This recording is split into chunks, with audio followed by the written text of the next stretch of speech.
people are there? 1, 2, 3, 4, 5, 6, 7, 8, 9, 10, 11, 12, 13, 14, 15, 16, 17, 18, 19, 20, 21, 22, 23, 24, 22 बोला था मेरे को।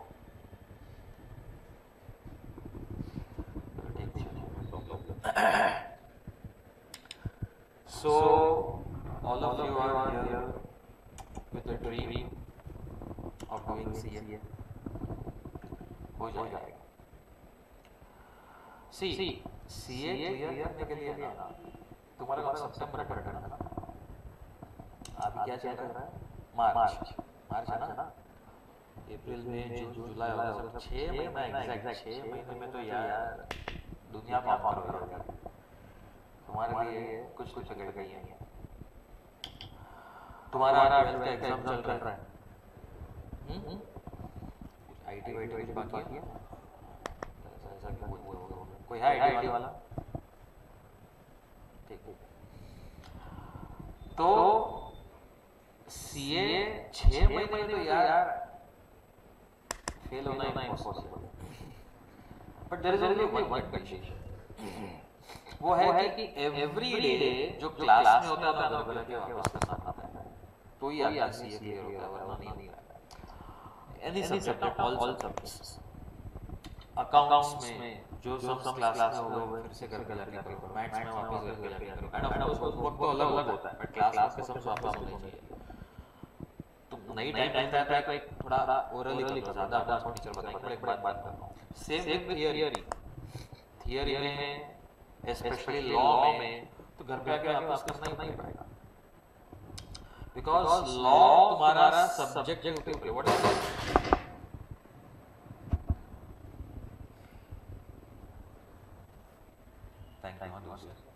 What is subjective?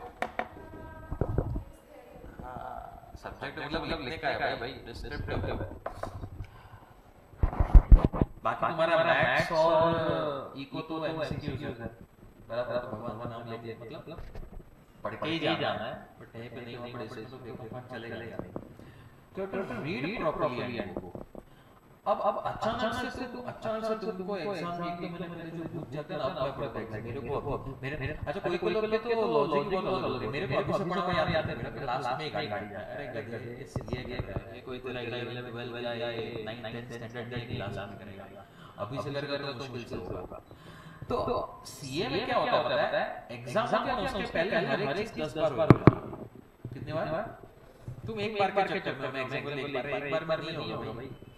तो आज पढ़, कल वापस पढ़, परसों वापस पढ़, जैसे तेरा पोर्शन आगे बढ़ रहा है रोज का रोज जो क्लास में हो रहा है वो तो पढ़, बट पहले के साथ में रिवाइज कर जा, तो you can clear CA all attempts. मतलब first semester all levels, foundation, inter और फाइनल तीनों अगर तुम चाहते हो तुम्हारा पहले अटेम्प्ट हो जाए तो दिस इज द फॉर्मूला।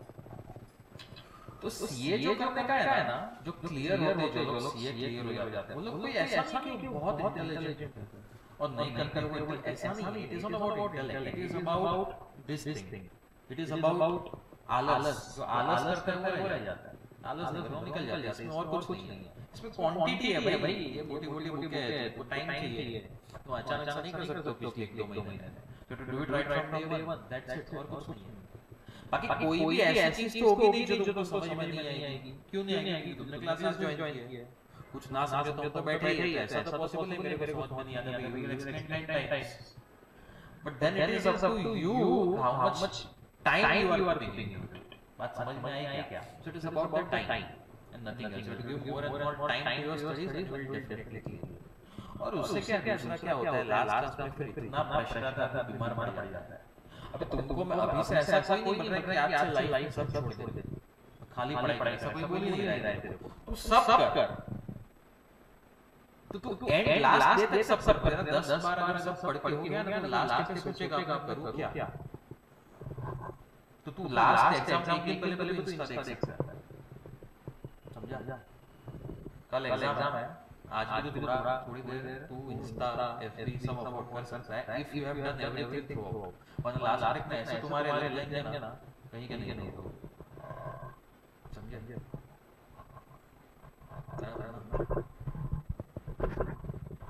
चलो तो हमारे हमारी कितने मार्क्स की एग्जाम में सीए फाउंडेशन थी टोटल 4 सब्जेक्ट्स 100 मार्क्स ईच। तो हमारा आज कौन सा सब्जेक्ट है? Law. What is law basically? Any idea?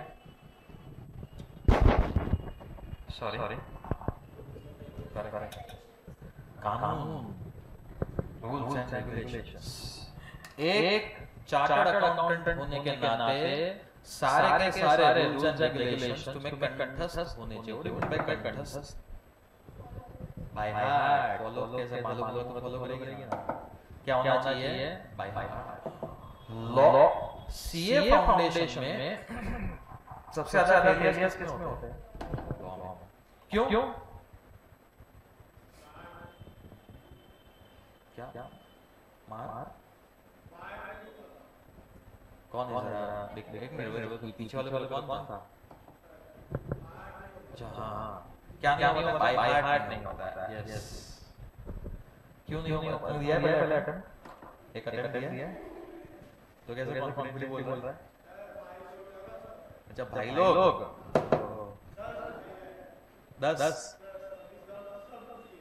सब हो गए ना, तो ऐसे बोल रहे सब फेल हो गए, ऐसा लगा सब गए। तो दुखी क्या, तो खुश हो, सब तो तू भी हो ही जाएगा कभी, बराबर ना उनके भरोसे। किसकी? तू तो अभी स्टार्ट करेगा ना, कैसे होगी?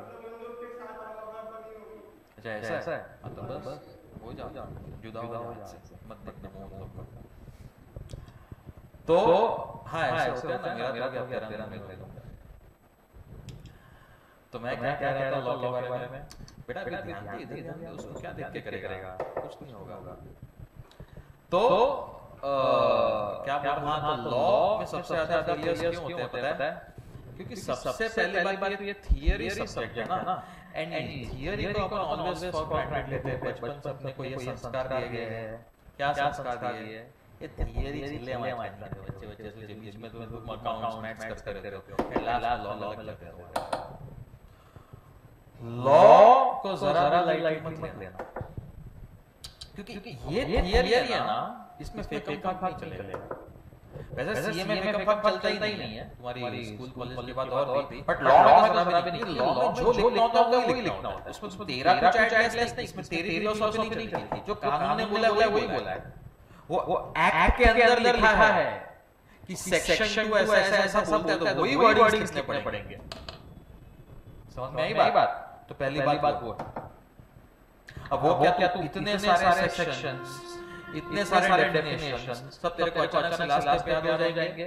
नहीं होंगे। थ्रू आउट करना, मैथ से डेफिनेशन चालू कर दूंगा 2-4 बराबर। तो you have to practise law. अभी लॉ में दो कारण है। एक तो तुम्हारा फेकम नहीं चलता है, दूसरा इसमें बहुत सारे केस बेस्ड क्वेश्चंस आते हैं। कौन से क्वेश्चंस? तुमको एक सिचुएशन देंगे, अभी उस सिचुएशन में यू हैव टू कमेंट। अभी वो सिचुएशन में पहले तेरे को खुद को लॉ पता होना चाहिए, तेरे को खुद को राइट आंसर पता होना चाहिए। ये सिचुएशन का राइट आंसर क्या है वो सोचना पड़ेगा। दूसरा वो पता है तेरा आंसर राइट है, फिर भी मार्क्स नहीं मिलता एग्जाम में। क्यों? Because the answer is not been presented. तो वो आंसर कैसे लिखना है उसकी हम तो यहाँ मैं तुमको कराऊंगा यहाँ पे, to practise that also very well. Law आता है बट से प्रेजेंट नहीं होता, इसलिए एग्जाम मार्क्स मिलते हैं।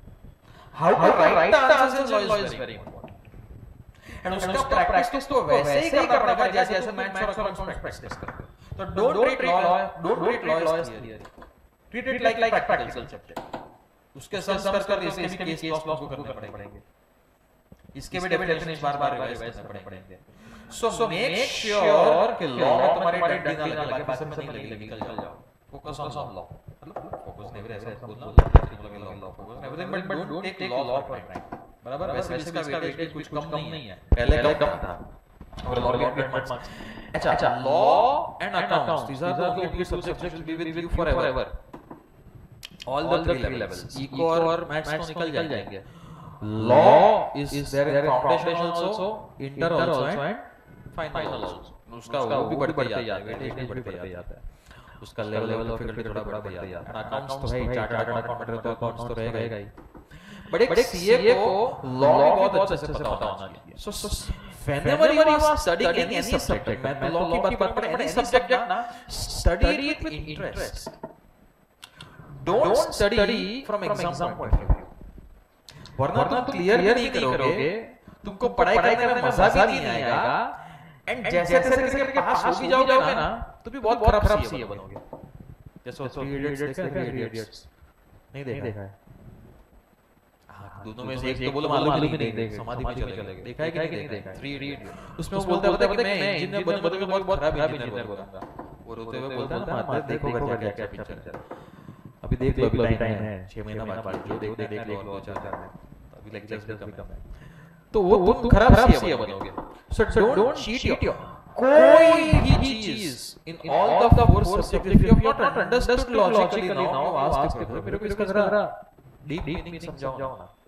अकाउंट्स को एंट्री में तो एंट्री समझना कि but what is the logic, which rule which principle has been followed law में, ये कौन सा सेक्शन डेफिनेशन इसका ऐसा था, फिर इसका ये कनेक्शन ऐसा है। So try to understand, try to go deep, तो you will understand the subject very well, you will enjoy study, वरना तुम्हारा कनेक्ट नहीं बैठे, तुम एग्जाम पर पढ़ते रहते हो, तेरे को बहुत बोर होता है, फिर बंद बनता है, सीए छोड़ देते हो, because you don't connect। Exam जब पढ़ाई करो तो एग्जाम भूल जाओ, तब just get deeper into the subject, समझे? तो पढ़ाई तो अपने आप हो जाएगी, it's a by product। when you are learning, focus on learning and understand, right, but don't go in the boundaries, ये तो नहीं आता, ये इम्पोर्टेंट है, ये छोड़ दूंगा, छोड़ मत कुछ भाई, एग्जाम में तो आगे जाके रियल लाइफ तो फेस करने ही वाला, स्टडी फ्रॉम दैट पॉइंट, बाद में लोचा होगा, इंटरव्यू में फेल हो जाएगा, दो तीन सवाल का आंसर देगा, तो don't do like that, study properly, बराबर टाइम है तुम्हारे पास, आगे जाके आर्टिकल पाएगा, वो दिल से करना एकदम, practical knowledge matters more than theoretical, समझ में आई बात? तो चलो तो बात करते हैं, just come back to our subject, that is law. Now, law मतलब rules and regulations। law India में बहुत वास्ट है, बहुत बड़ा ओशन है, उस ओशन का एक बकेट है ये business law, which is there in CA foundation। laws are also many types, so what we are going to study in your CAS is business law, laws related to the business, बाकी तो criminal law, civil law, बहुत सारे law होते हैं, अभी इधर कोई चोरी किया तो जेल में जाएगा, आईपीसी, न्याय संहिता, वो सब नहीं आने वाला, बिजनेस लॉ आने वाला, बराबर? So your knowledge of law is confined to business. इसमें लॉ में बहुत सारी एक्ट होती है, बोलो क्या होती है? What do you mean by an act? कोई तो बोलो what is an act? Act is not action. Law में act क्या होता है?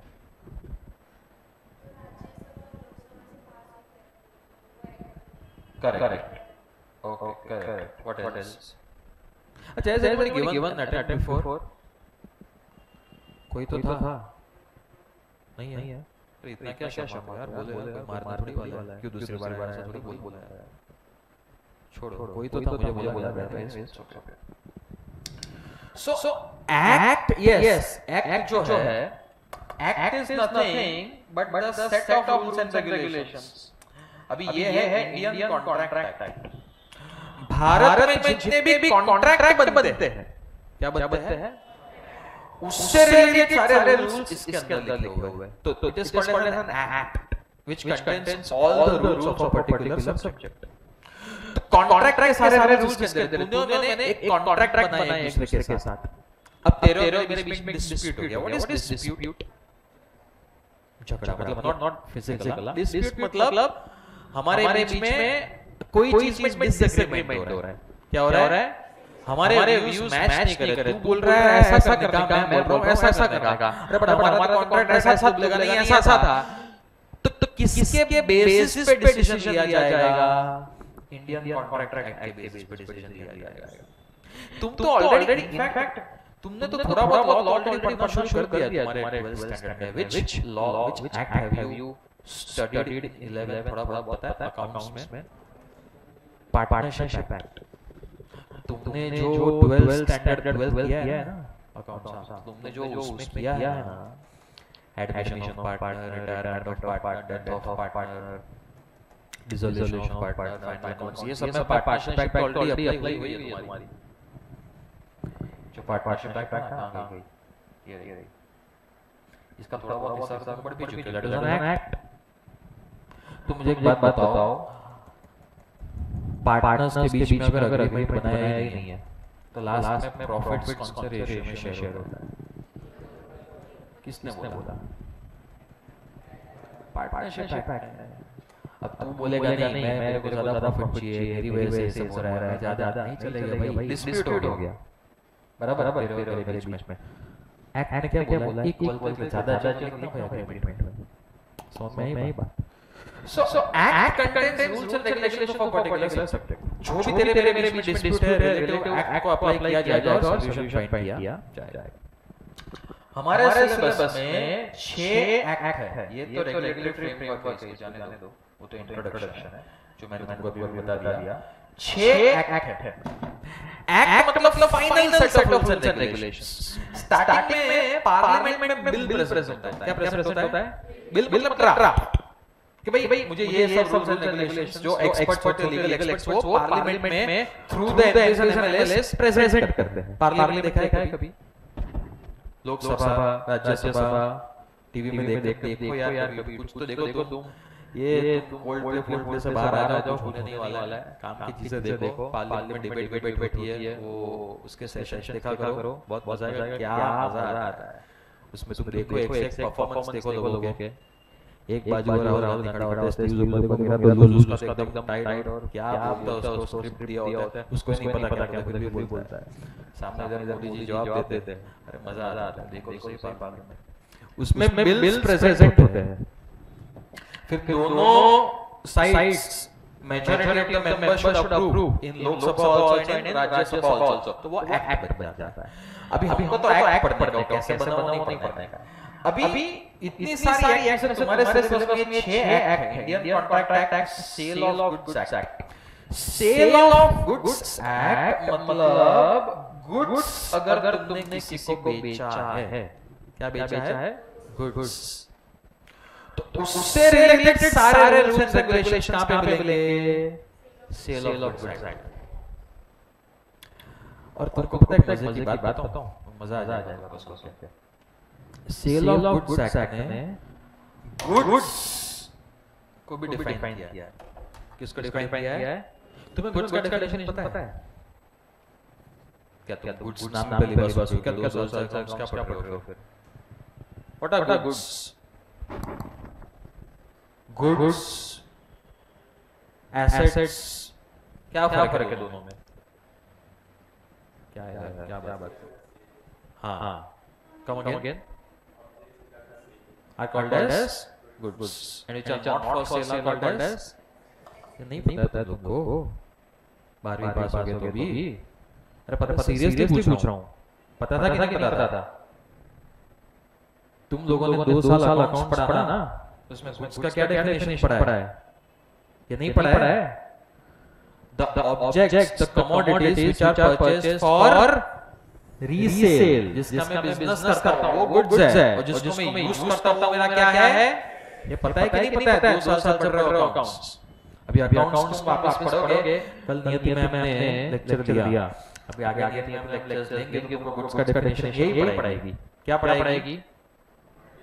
commodities which are used for resale is my goods and which are used is my, मैंने ये AC खरीदा है, ये एसी मैंने बेचने के लिए खरीदा है कि यूज करने के लिए खरीदा है? तो ये मेरा ऑब्जेक्ट क्या एसेट है, मतलब ये मेरे गुड्स नहीं है, ये मेरे गुड्स। बात समझ में आई कि नहीं? कि मैं इसका क्या नहीं कर रहा हूं?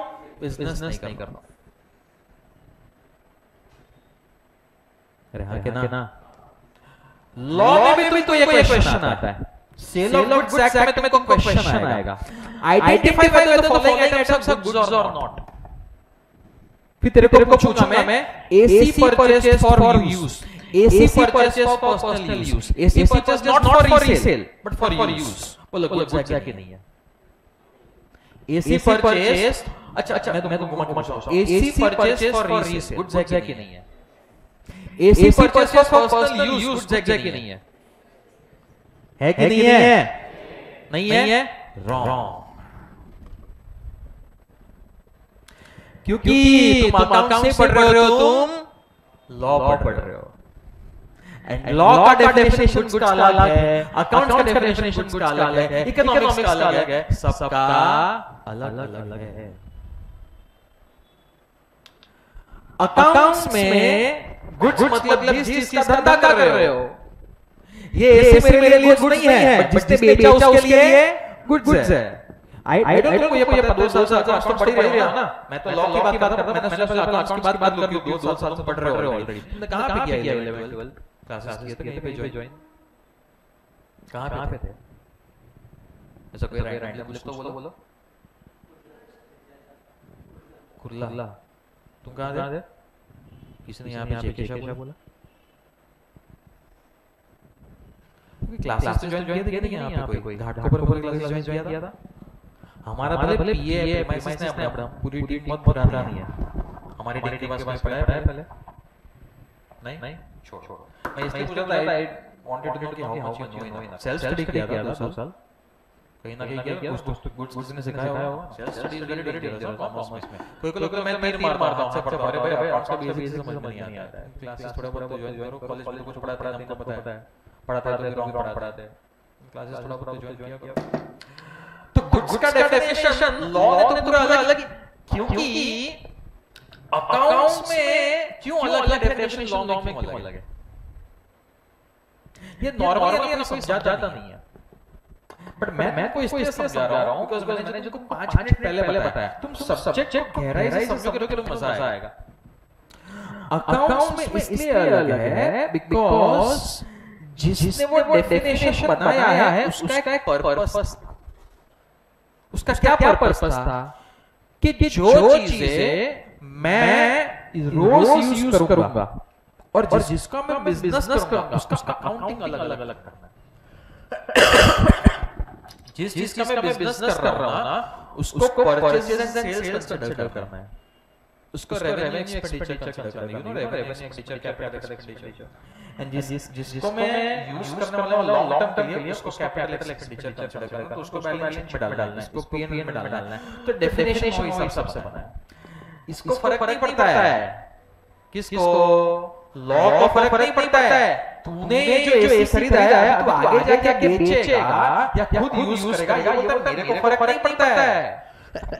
रूल सेम है दोनों के लिए। क्या रूल है? अगर एसी खरीदा तो पैसा देना पड़ेगा,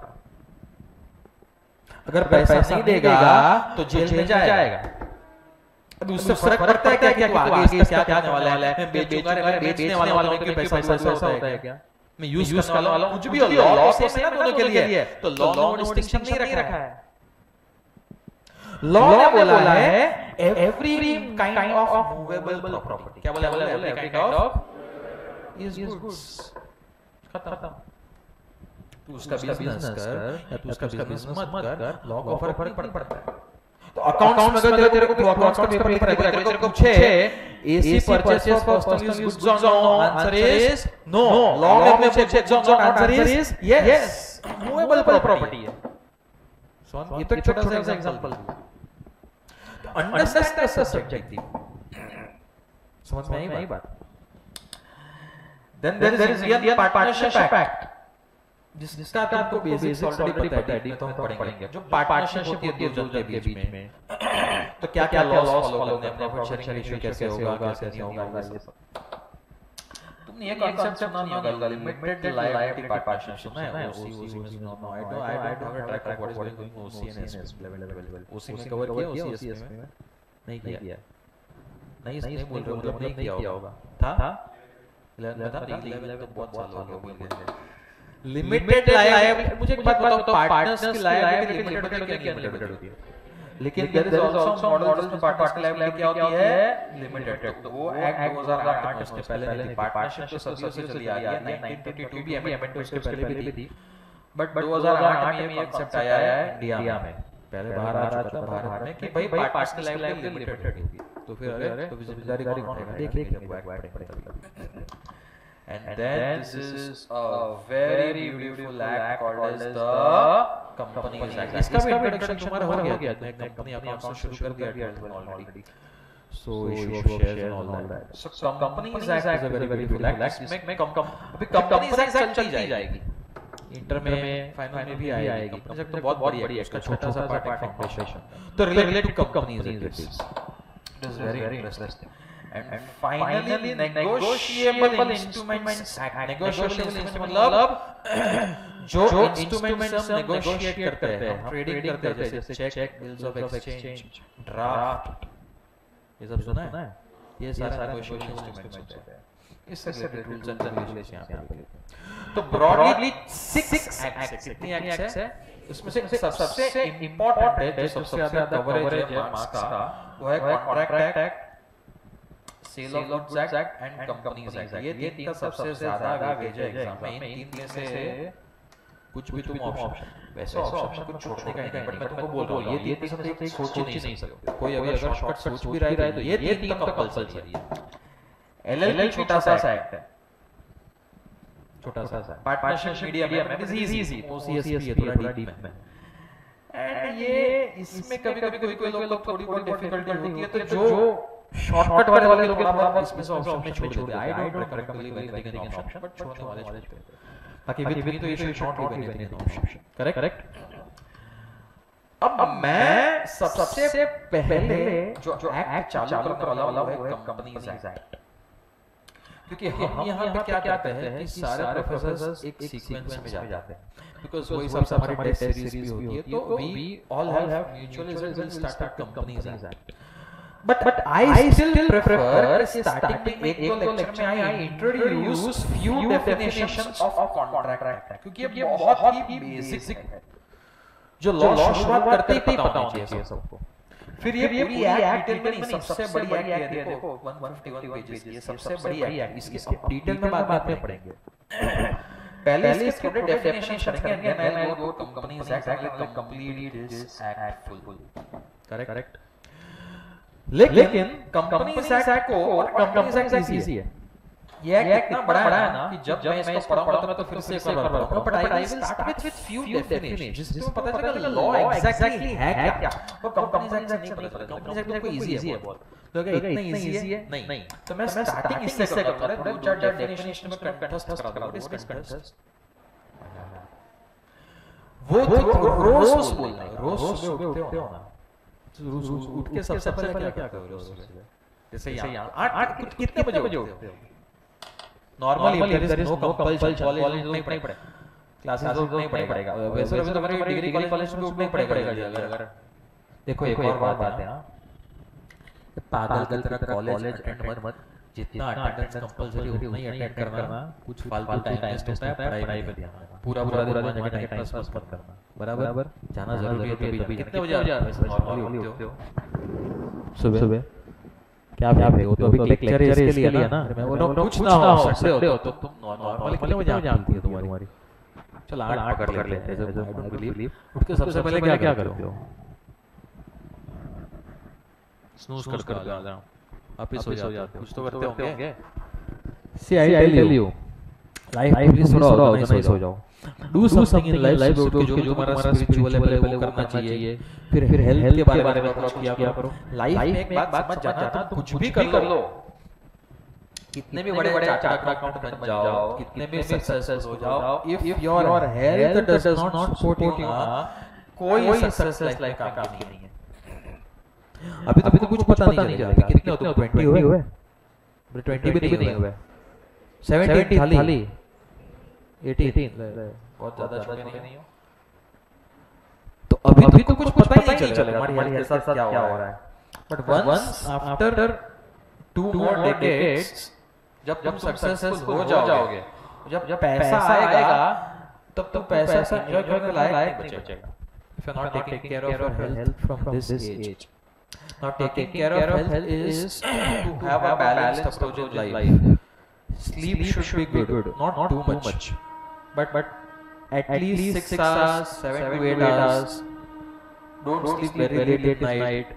वो इंस्टा ठीक है, दिन में देख लिया कर, रात को ही देखने में कुछ ज्यादा एक्स्ट्रा वो मिलता है क्या उसमें, तो दिन में देख लिया कर, टाइम पे सो जाया कर, टाइम पे उठ जाया कर, don't eat too much of junk outside को भी पता अंदर से इतना सड़ा देगा तुम्हारी बॉडी को ना 40-45 तो विकेट डाउन हो जाएगी, कुछ कर ही नहीं पाओगे फिर।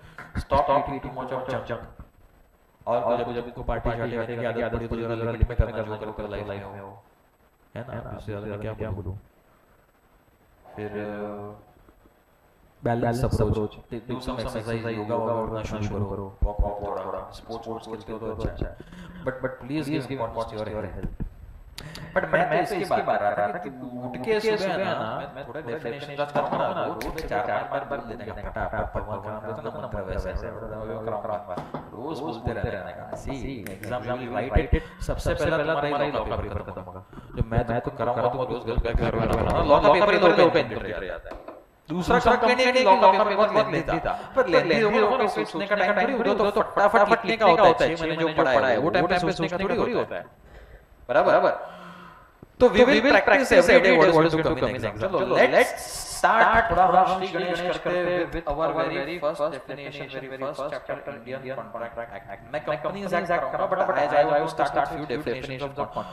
तुमको पता चलेगा कि law है कैसा। हमारी पहली एक्ट है, तुमको कुछ मिला है notes, hard copy, soft copy, कुछ नहीं मिला है किसी भी सब्जेक्ट का, मिल जाएगा। नोटबुक लाए हो, वो तो निकालो, ये देखो ये रोक लाया है 10 साल की एक साथ। एक लॉ के लिए एक थोड़ा सेपरेट बेट बुक बनाओ थोड़ी। सब्जेक्ट का नाम लिखो बिजनेस लॉ।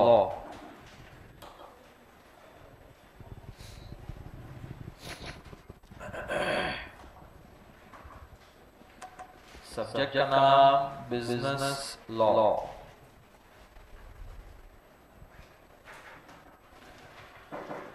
चैप्टर का नाम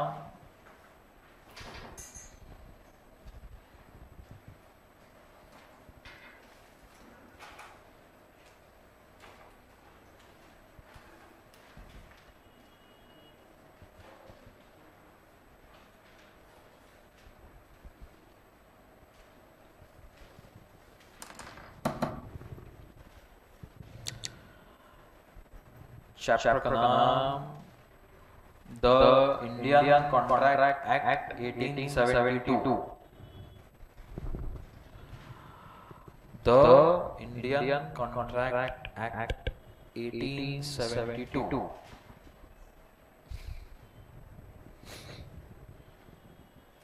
लिखा था। आगे बढ़ने से पहले सबसे पहले तो कोई ये एक्ट का नाम याद होना चाहिए अच्छे से। What is the name of the act? The Indian Contract Act. कौन सा? The Indian Contract Act 1872. 1872 याद रखना पड़ेगा। कैसे याद रहेगा? रोज मेरे साथ 5 बार बोलोगे तो याद रहेगा। बोलो। The Indian Contract Act 1872. ऐसा 5 बार बोलो रिदम में। The Indian 1872. वापस बोलो। The Indian Contract Act 1872. वापस बोलो। The Indian Contract Act 1872. वापस बोलो। वापस बोलो। इसको रोज बोल तुम बोले तुम्हारा यार वर्ड भूल जाओ, इसको भूलना मत। एग्जाम में लिखने का है। अभी तेरे को बोलेगा व्हाट इज कॉन्ट्रैक्ट, तेरे को स्टार्ट करना पड़ेगा according to section 2H of the Indian contract act 1872 लिखना पड़ेगा। देन उसका डेफिनेशन लिखो। समझ में आई बात? इंडियन कॉन्ट्रैक्ट एक्ट 1872 को लागू हुआ था, पार्लियामेंट में पास हुआ था 1870। Just imagine 1872। उसके बाद 1972 भी गया, अभी 2072 आने की तैयारी है, बराबर ना? तुम बूढ़े हो गए तो आ जाएगा शायद, है ना? आ जाएगा, तुम्हारे बूढ़े में आ जाएगा। तुम्हारे जीवन की आखिरी सांसें नहीं, इनिंग्स खेल रहे होंगे तब आ जाएगी। तो वो 200 साल, अभी 150 साल हो गए इसको। देखा हमारे कितने जागरूक यहाँ पे लॉ में 150 साल तक ये एक्ट चल रही है। No changes. अभी क्रिमिनल लॉ में चेंज आया है, इफ यू फॉलो और आई डोंट नो। तो देखो तुम न्यूज़पेपर कुछ पढ़ते हो, आई एम श्योर नहीं पढ़ते होगे। थोड़ा शुरू करो ना वो भी, इनकलकेटेड इन योर डे। और बहुत इजी है, देखो मैं तो बोलूं हमारे ज़माने में तो कुछ था नहीं। अभी तो तुम्हारे पास फोन है यार। This phone and internet which we didn't have, now it is there in your। ये फोन का क्या मतलब डबल एज स्वॉर्ड है। ये तुम्हारी लाइफ बना भी सकता है, तुम्हारी लाइफ को बर्बाद भी कर सकता है। खाली फोकट वेस्ट टाइम किया ना, तुम्हारी लाइफ बिगाड़ देगा, क्योंकि अनलिमिटेड उसके अंदर कचरा भरा हुआ है। अनलिमिटेड बराबर। एक बार चालू तो 2-3 घंटे तो आराम से, 1 घंटा तो 5 मिनट निकल जाता है स्क्रॉल करते। That will ruin your life. If you use it nicely, then there is no generation luckier than you, because everything हमारे टाइम पे नेट था। फिर हम जब आगे हमारा जब after we finished college and everything, तब नेट आ गया था, but you can't imagine that pen distract। You can't imagine that speed of internet। बाप रे, तो कुछ नेट चलाना तो आदमी को सदमा लग जाए, इतना स्लो स्पीड, उतना हाई रेट डेटा का। I don't know 1 GB 1 month का मिलता था, जो अभी पर डे देता है ना तुमको 300-400 तो per month 1 GB very slow speed. वो इंटरनेट पे काम कर फोन पे तो था ही नहीं, यूज्ड टू साइबर क्या था, but now you have everything. If you use it nicely no, तो यू आर सेट। तुम्हारी लाइफ सब कुछ है तेरे पास, तू पूरा सीए कर सकता है, सब कुछ है। पूरी दुनिया बिजनेस तेरे को जो जानना है एवरेज ऑफ टिप, बट तू टाइम वेस्ट करता है कचरा देखने में।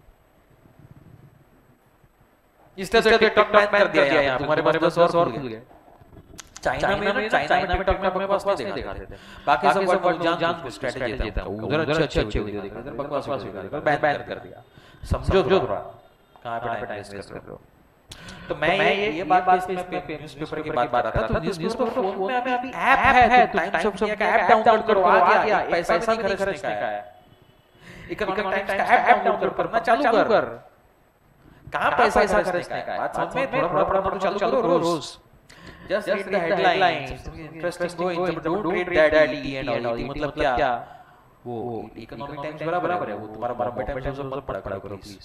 वो तुम्हारा उसमें अभी कल ही मैंने क्या छोड़ उसको आ लिया, तेरा इस पे ध्यान दे।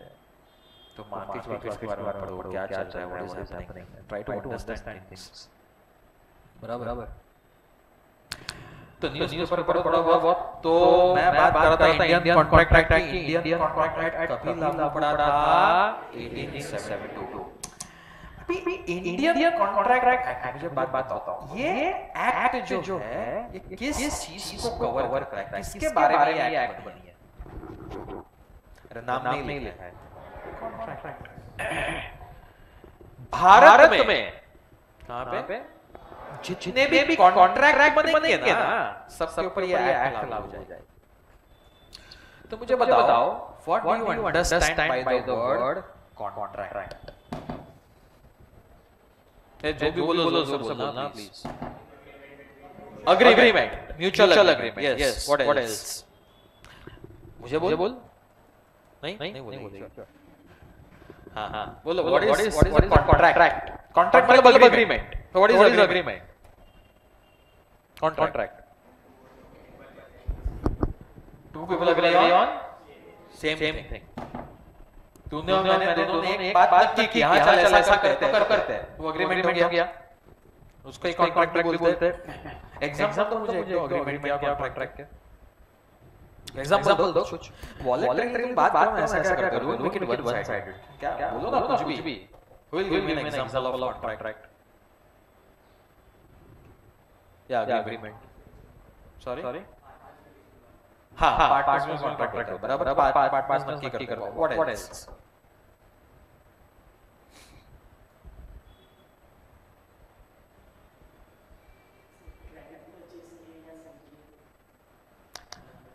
हाँ, that is also contract.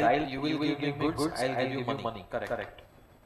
तो कॉन्ट्रैक्ट है ना, सेल्स। What else? फ्लैट खरीदेंगे तो कॉन्ट्रैक्ट बनता है, एग्रीमेंट बनता है। तो पता है हमारा भी एक कॉन्ट्रैक्ट है। क्या कॉन्ट्रैक्ट है? सर्विस प्रोवाइड कौन करेगा? पीए करेगा, टीचर्स कुछ नहीं करेगा, टीचर का भरोसा नहीं कहीं भाग जाए। तुम्हारा एग्रीमेंट मेरे साथ, मेरा तुम्हारे साथ कोई नहीं, तुम्हारा एग्रीमेंट किसके साथ है? PA, professional academy, if you take admission. तो एग्रीमेंट कॉन्ट्रैक्ट है भाई, we will teach you, give us fees, बराबर? ये कॉन्ट्रैक्ट दोनों को अपना काम करना पड़ेगा। अब इसमें अगर कोई डिस्प्यूट हुआ तो कोर्ट में केस जाएगा, तो जज किसको रेफर करेगा? अब लॉ, तो लॉ में क्या, इंडियन कॉन्ट्रैक्ट एक्ट 1872 को बोल के देगा। अच्छा बाय द वे, जब ये एक्ट लिखो फर्स्ट लेटर कैपिटल निकालता तो इंडियन कॉन्ट्रैक्ट एक्ट सब कैपिटल पहला लेटर 1872। जज खोल के देखेगा कौन सही है कौन गलत है। जज सबसे पहले क्या खोलेगा पता है? एक्ट के अंदर क्या चेक करेगा पता है? कि तुम्हारा जो एग्रीमेंट है ना, वो कॉन्ट्रैक्ट कहलाने के लायक है भी कि नहीं। तुम्हारा एग्रीमेंट अगर कॉन्ट्रैक्ट है ही नहीं तो फिर मेरे पास आओ ही ऐसा लॉ, तो अपना अपना देख लो, जाके सिर फोड़े को पत्थर मार, मेरे पास आओ। Every agreement is not a contract. Agreement और कॉन्ट्रैक्ट में भी फर्क है, जो भी हम देखेंगे। तो इंडियन कॉन्ट्रैक्ट एक्ट बोला भाई कॉन्ट्रैक्ट क्या होता है? इंडियन कॉन्ट्रैक्ट एक्ट में बोला section 2 subsection H। You know what is section? Section क्या होता है? सॉरी बोल चुप क्यों जाते हैं? अच्छा तू ही है वापस, पहले इधर देख क्या होता है? धारा। वो तो तूने ट्रांसलेशन किया हिंदी में, होता क्या है ऐसा नहीं, मतलब ये फैन क्या होता है? अरे बराबर पढ़ता है। Correct. Section nothing but points. हम जो 124 लिखते हैं ना, तो वो लोग सेक्शन बोलते हैं उसको। सेक्शन मतलब पॉइंट। अभी चालू किया लॉ बनाना, तो पॉइंट नंबर 1 को सेक्शन नंबर उसने कुछ लिखा, सेक्शन उसने कुछ लिखा, जैसे सेक्शंस होते हैं। अभी section number 2 deals with definitions. It deals with अभी 2A पहला डेफिनेशन, 2B 2A में लिखा है ऑफर का डेफिनेशन, 2B में लिखा है एक्सेप्टेंस का डेफिनेशन। वैसे करते 2H में आ गया कॉन्ट्रैक्ट का डेफिनेशन। तो इसको बोलते हैं सेक्शन, उसके अंदर को बोलते हैं सबसेक्शन। क्लॉज बाद में आएगा। Section subsection. डेफिनेशन होता है क्लॉज। मैं जनरल बात कर रहा हूं।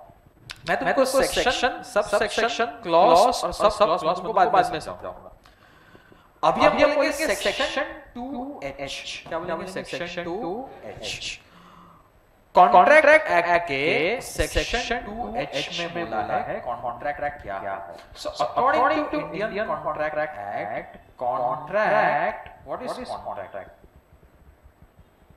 Contract is an agreement which is enforceable by, ये किसने बोला? तूने दिया है पहले अटेम्प्ट, तो कैसे पता चला?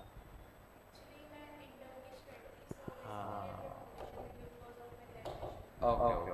अच्छा तूने डायरेक्ट एंटर किया, तो फिर भी दे रही है। ठीक करेक्ट।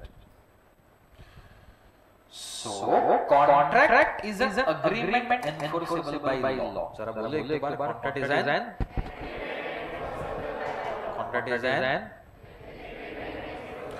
पूरा बोलो ना। As per the Indian Contract Act 1872, Section 2H defines contract as an agreement enforceable by law. अब इस बोलो, contract is an agreement enforceable by law. इसका क्या मतलब हुआ? कॉन्ट्रैक्ट क्या है? एक अग्रीमेंट है। What is agreement? अग्रीमेंट में भी डेफिनेशन उसके ऊपर बात नहीं है। अभी अग्रीमेंट क्या है? When two people agree on the same thing. अरे भाई हमारा अग्रीमेंट है ना यहाँ पे पढ़ाई करने का, है कि नहीं है? तो हमने अग्री करी कि जबरदस्ती देख के आया है तुमको, इधर ही आना सुबह घर पे आके चलो इधर आके बैठ पढ़ाई करो, कितनी जाने कैसे बोला है क्या? तो तुम्हारी मर्जी से आए हो, हमको किसी ने बोला है क्या? हमारी मर्जी से पढ़ा रहा है। अग्रीमेंट, अग्रीमेंट क्या है कि we will teach you and you will pay the fees, ये अग्रीमेंट है।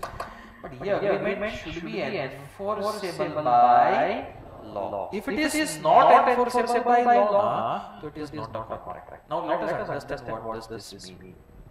There are two people. There is a person called as, there is a person called as B. अभी A ने B को बोला, friends है दोनों। A ने B को बोला आज शाम को, दोनों लड़के हंस रहे हैं,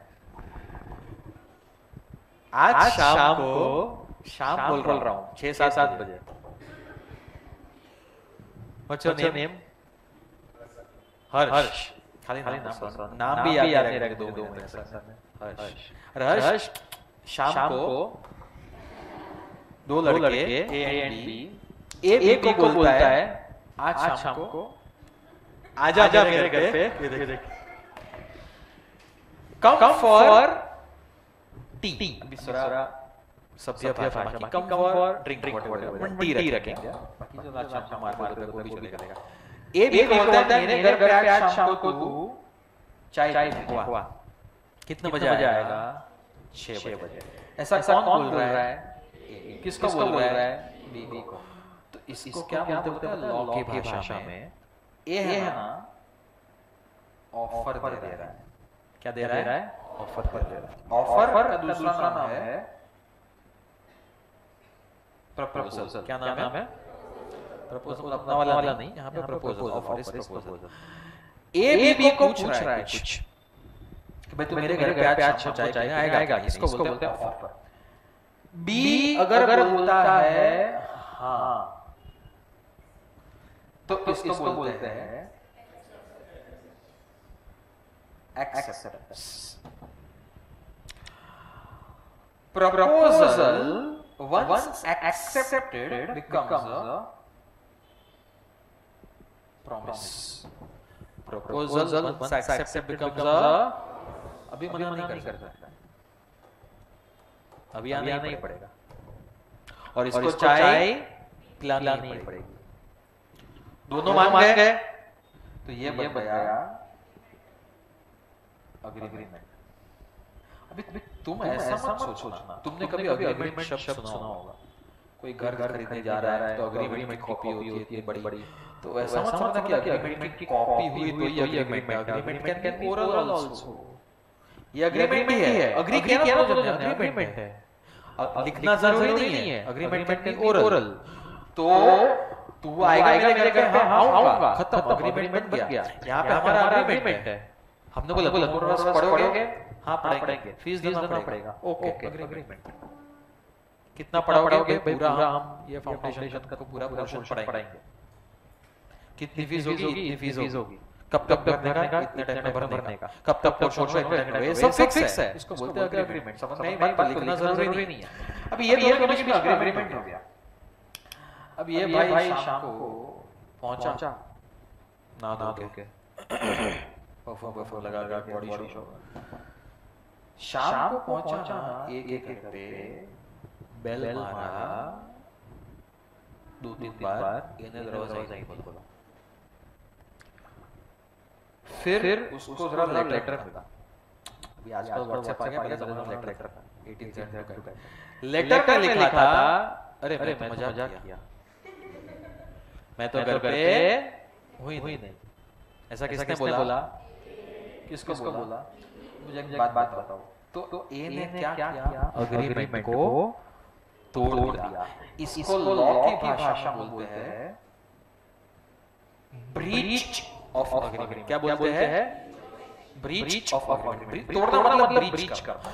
अभी हमारे बीच में अग्रीमेंट हुआ है। अभी अगर हम कल से पढ़ा नहीं, हम भी तुम्हारे साथ बीच चला आया जा के सब गए दुबई पार्टी करने, तो ब्रीच ऑफ अग्रीमेंट। बात समझ में है कि नहीं? उसका उल्टा तुम करो। पोर्शन चल रहा है, फीस मांग रहा है, कल देता हूं। वापस वाले कल देता हूं, थोड़ा प्रॉब्लम बहुत मेरे को इतना प्रॉब्लम ना फाइनेंशियल क्राइसिस फैमिली ये सब तुम्हारा चालू हो जाता है, हमको दया आ भी जाती है, हम दे भी देते हैं। एंड लास्ट जब एक चैप्टर बाकी होता है ना, खाली एक चैप्टर हम कंपलसरी बोल के फीस देना पड़ेगा, कल से बैठने दूंगा। ओके मैं नहीं आऊंगा, मैं तो YouTube पे देख लूंगा। ऐसा आइडिया नहीं दे रहा हूं, अप्लाई मत करना, बोल रहा हूं। ब्रीच ऑफ एग्रीमेंट समझ में बात है, प्रॉमिस क्या दे दो फीस है, ब्रीच ऑफ एग्रीमेंट बात समझ में। सो ये ब्रीच ऑफ एग्रीमेंट जो होता है ना, अब इसके ऊपर डिपेंड करता है कि ये एग्रीमेंट है कि कॉन्ट्रैक्ट है। अब तुम मुझे एक बात बताओ, इसने ये एग्रीमेंट ब्रीच किया एग्रीमेंट, तो क्या अच्छा इसमें किसके साथ गलत हुआ? बी को बोलते हैं अग्रीव्ड पार्टी। कौन सी पार्टी?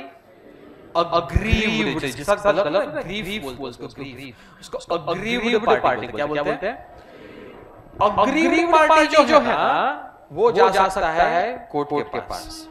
अग्रीव्ड पार्टी कोर्ट के पास गया। इन दिस केस क्या हमारा aggrieved party that is mister, क्या ये कोर्ट में जा सकता है? जा सकता है? हाँ बोल रहा, नाम बोल दे रहा, स्वराज कैसे कोर्ट में जा सकता है? मेरे को कल चाय पिला कोर्ट में जाएगा। तुमको क्या लगता है?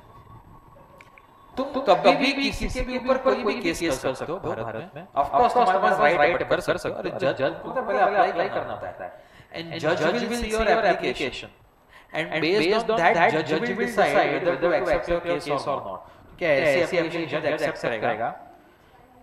बुला के लाफा मारेगा, ये क्या कर रहा है, मजाक कर रहा है, उसने मेरे साथ मजाक कर रहा है अभी कानून के साथ। कदे चाय नहीं 10 रुपए बाहर जाकर क्या आया है तू पागल? Is this agreement enforceable by law? So it is not a contract as per Indian contract.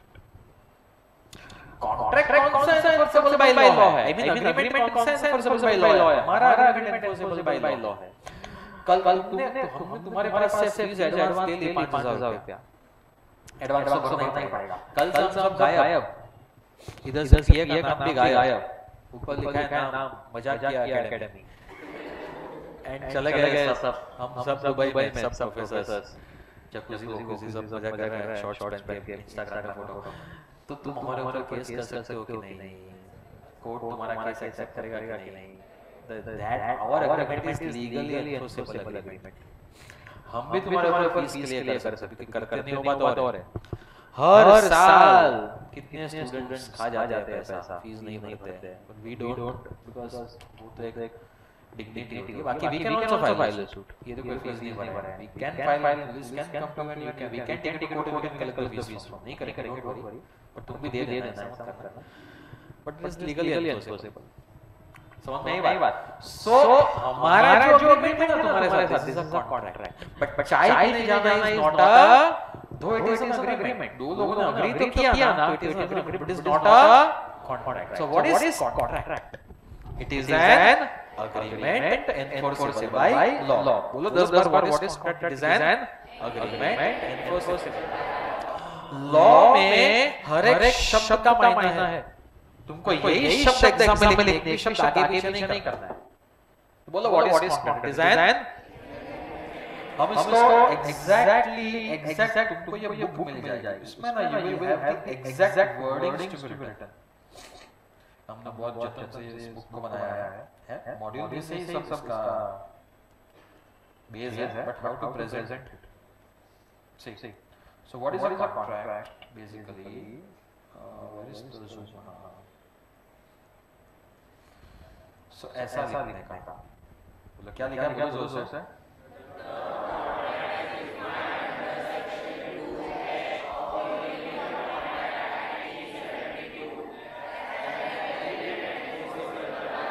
बस ऐसा लिखने का एक मार्क मिलेगा, इसमें कुछ भी ऊपर नीचे गया तो आधा मार्क कट जाएगा। ये इंपॉर्टेंट है, इसका आधा मिलेगा, और ये सब बकवास बात कर और आधा मिलेगा। बात समझ में आई? तो the term contract is defined under that is okay. अभी इतना वर्ड लिख तुम ऐसे लिख सकते हो एज पर section 2H of the Indian contract act. जरूरी नहीं कि थर्ड टर्म इज डिफाइंड ऐसा ही लिखना पड़ेगा, थोड़ा बहुत चलेगा।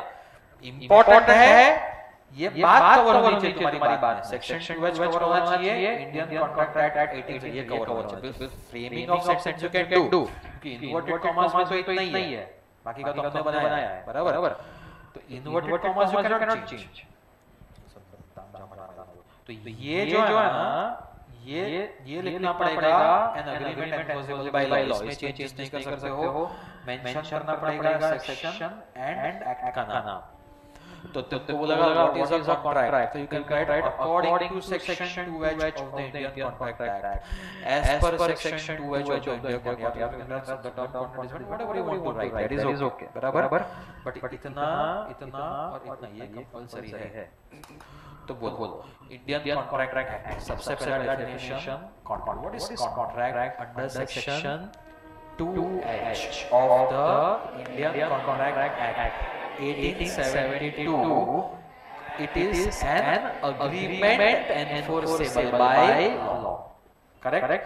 So अब इसमें फिर ये तुमको एक्सप्लेन करना है, पूरा एक्ट डिटेल में बाद में सिखाऊंगा, but I want you guys to remember this definition throughout. एक ये डेफिनेशन हो गया। अब मैं तो इसमें और डिटेल में लेता हूं। तो what is this definition of agreement? वो एग्रीमेंट जो एनफोर्सेबल बाय लॉ होता है वो कॉन्ट्रैक्ट होता है। बट अग्रीमेंट किसको बोलेंगे? दो जज के बीच में अग्रीमेंट है कि नहीं है ये कैसे पता चलेगा?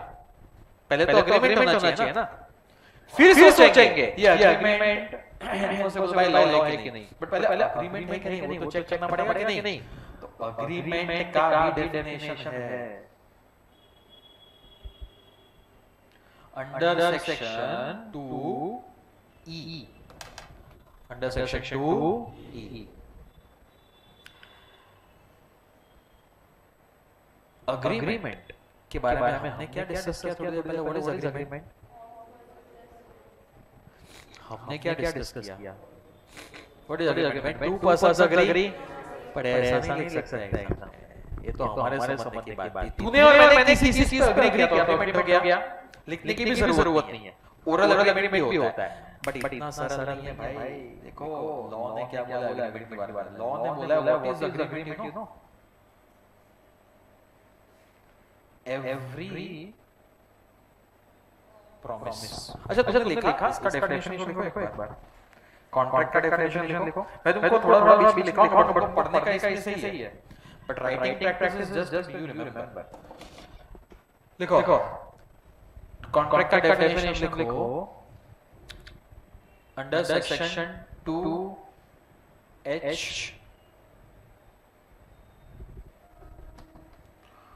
of the Indian Contract Act, the Indian Contract Act। देखो इधर डी छोटा लिखा है, बड़ा लिखना, इधर देखो यहाँ पे टी छोटा लिखा है, बड़ा लिखना, the Indian Contract Act, 1872। लिखा क्या लिखा? Under section 2H of the Indian Contract Act 1872, the contract is defined as, the term contract is defined as, the term contract is defined as, inverted commas में लिखो, inverted commas में what is it defined as? An agreement enforceable by law, an agreement enforceable का spelling बराबर लिखना। Law में spelling mistakes भी होती है क्योंकि ऐसे वर्ड्स हैं। अब उसका एक ही तरीका है कि क्या करोगे? प्रैक्टिस। इसको मैं रिपीट कर रहा हूँ, लॉ को थियरी की तरह ट्रीट मत करना। आंसर ऐसे ही लिखना है। सी जैसे इसमें लिखा है the term contract is defined, मैंने बाद में लिखा, दैट इज ओके, बट लिखना इन्वर्टेड कॉमास में उसको वैसे लिखना है। अभी एग्जाम में इम्पॉसिबल का स्पेलिंग रॉन्ग लिख के आ गया तो इसको प्रैक्टिस अकाउंट्स की तरह करना ही पड़ेगा, लिख के ही प्रैक्टिस करना लॉ। इसको थियरी की तरह ट्रीट मत करो, पढ़ूंगा लॉ लिख के ही कर। घर पे जाके जितना करा डेफिनेशन वापस लिख देना। वो डेफिनेशन तेरे थोड़ा भी अगर कहीं भी अटक रहा है तो वापस लिख। जब तक नहीं होता फिर तब लिख। बोल के लिख। सर देयर इज नो, जैसे मैं बोलवा रहा हूं, मैं और 5 टाइम बोलो what is contract? It is an agreement enforceable by law. It is an agreement enforceable by law. Enforceable का spelling A-B-L-L-E. ऐसे जहाँ पे भी तुम्हें लगे कोई स्पेलिंग मिला के 10 बार बचपन में लिखते थे, मालूम है? शर्मा नहीं है लिखने का, एक बुक बनाने का स्पेलिंग के लिए हेडिंग लिखने का 10 बार। तो मैं ही बात बट क्लिक कर देना first time law. Correct. Contract एक बार बोला, contract is an agreement enforceable by law. तो what is an agreement? Agreement लिखा है सेक्शन 2E में। अग्रीमेंट के बारे में बोला है। तुम बोलेगे अरे भाई हमारे बीच में अग्रीमेंट है, कैसे मालूम पड़ेगा अग्रीमेंट? अग्रीमेंट किसको बोलते हैं लॉ में? तुमने तो बोल दिया अग्री किया, ऐसा लॉ ने बोला है। अग्रीमेंट इज एवरी प्रॉमिस, बोलो, and every set of promises. क्या बोले? every set of every promise and every set of promises forming the ऐसे हैंडराइटिंग में मत जाना, मेरे वो तो उसमें लिखा है बुक में अच्छा हैंडराइटिंग ना, forming the consideration for each other. मैं समझाऊंगा पहले इसको कंठस्थ करो। What is agreement? बोलो every वो every promise, बोलो every promise and every set of promises forming the consideration for each other. देखो this is given very nicely here. तुमको सब चीज दिया, तुमको कुछ नहीं। Section E. Every promise and every set of promises forming the consideration. तो handwriting में अच्छा हैंडराइटिंग में भी दिया है, अभी खराब हैंडराइटिंग में पढ़ते हैं अपन। मेरे हैंडराइटिंग में बचपन से बहुत प्रॉब्लम है, तुम ऐसे मत निकालना एग्जाम में, हमारे टाइम में निकल गया। तो मेरे में तो टीचर आती थी और पूरे क्लास में सब पेपर देखो कुछ पढ़ पाते हो, कोई कुछ पढ़ते हो? मेरे को ऐसा मेरे पेरेंट्स को बुला दिया कि मैं रोने लगा इसका पेपर पढ़ते हुए, ऐसा तो पेरेंट्स मुझे बहुत मारते थे। मैंने बहुत हैंडराइटिंग प्रैक्टिस किया, तब जाके थोड़ा पढ़ना हुआ है। But don't worry, you will understand everything. तो बोलो what is agreement? Agreement is defined under which section of Indian contract act 2E and contract is under 2H। धीरे करके कुछ सेक्शंस भी याद हो जाएंगे। अगर कोई सेक्शन एग्जाम में याद नहीं है तो मत लिखना, इट्स ओके, बट गलत सेक्शन लिख के नहीं आना। गलत सेक्शन में मार्क्स कटेंगे। नहीं लिखोगे चलेगा, वो एग्जामिनर देखेगा इसका सेक्शन का क्या करूं, छोड़ भी देगा, पर गलत मत लिखना। सही लिखोगे तो ऑब्वियसली फुल मार्क्स सही। तो try to remember the sections but don't write the wrong section. और तुमको पूरा सेक्शन या खाली सेक्शन लिखा तो भी चलेगा। अगर अंदर का सब सेक्शन या क्लॉज याद नहीं है तो सारे डेफिनेशन सेक्शन में ही है, वो तो याद करने की जरूरत नहीं, सेक्शन 2 ही है। बट अंदर का याद नहीं है तो खाली 2 लिख देना, बट याद हो जाएगा। So according to section 2E, what is the definition of agreement? Every promise and every set of promises forming the consideration for each other. ये याद रखो और कोई तरीका नहीं है 10 बार बोलना पड़ेगा। फिर मैं तुमको समझाऊंगा। बोलो what is agreement? बोलो every promise and every set of promises forming the consideration for each other. अभी एक बार बिना लिखे बोलो।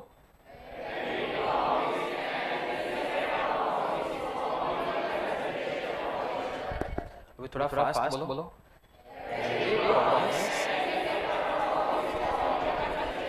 इतना फास्ट नहीं है, 2x दबाया हुआ ऐसा लग रहा है। थोड़ा 1.25x पे आओ, थोड़ा फास्ट बोलो।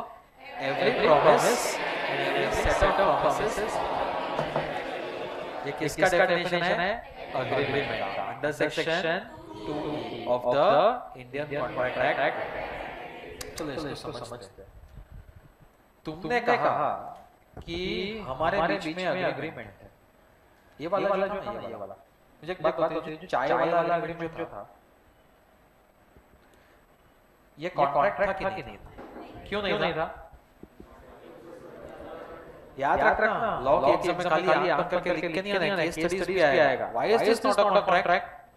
Because it is not enforceable by law. Court में जज खड़ा नहीं करेगा, तो ये कॉन्ट्रैक्ट नहीं है. बट ये अग्रीमेंट है कि नहीं है?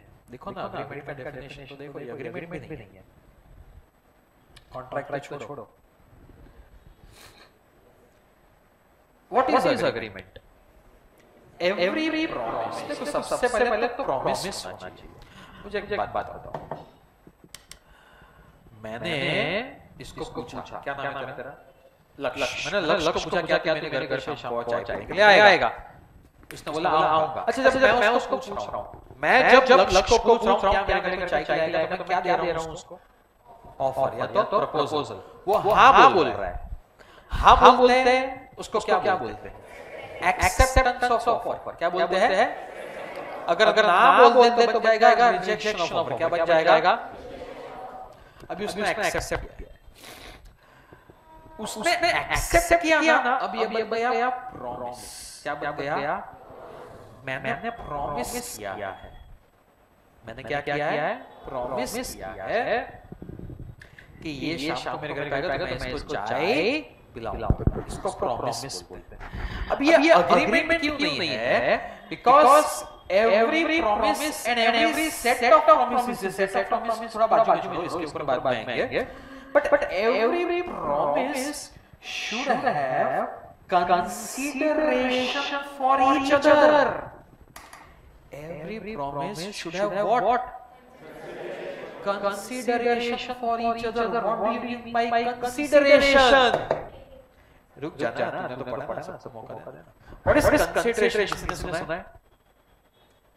कंसिडरेशन जब पहले सुना है तो मुझे सुना है वो अलग है, लॉन्ग अलग है. मैं थोड़ा कंसीडर करना है, वो कंसीडर नहीं है. हां बोल, अभी तू बोल. What is consideration?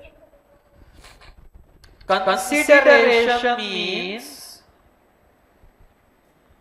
Something in return. बोलो, व्हाट इज कंसिडरेशन?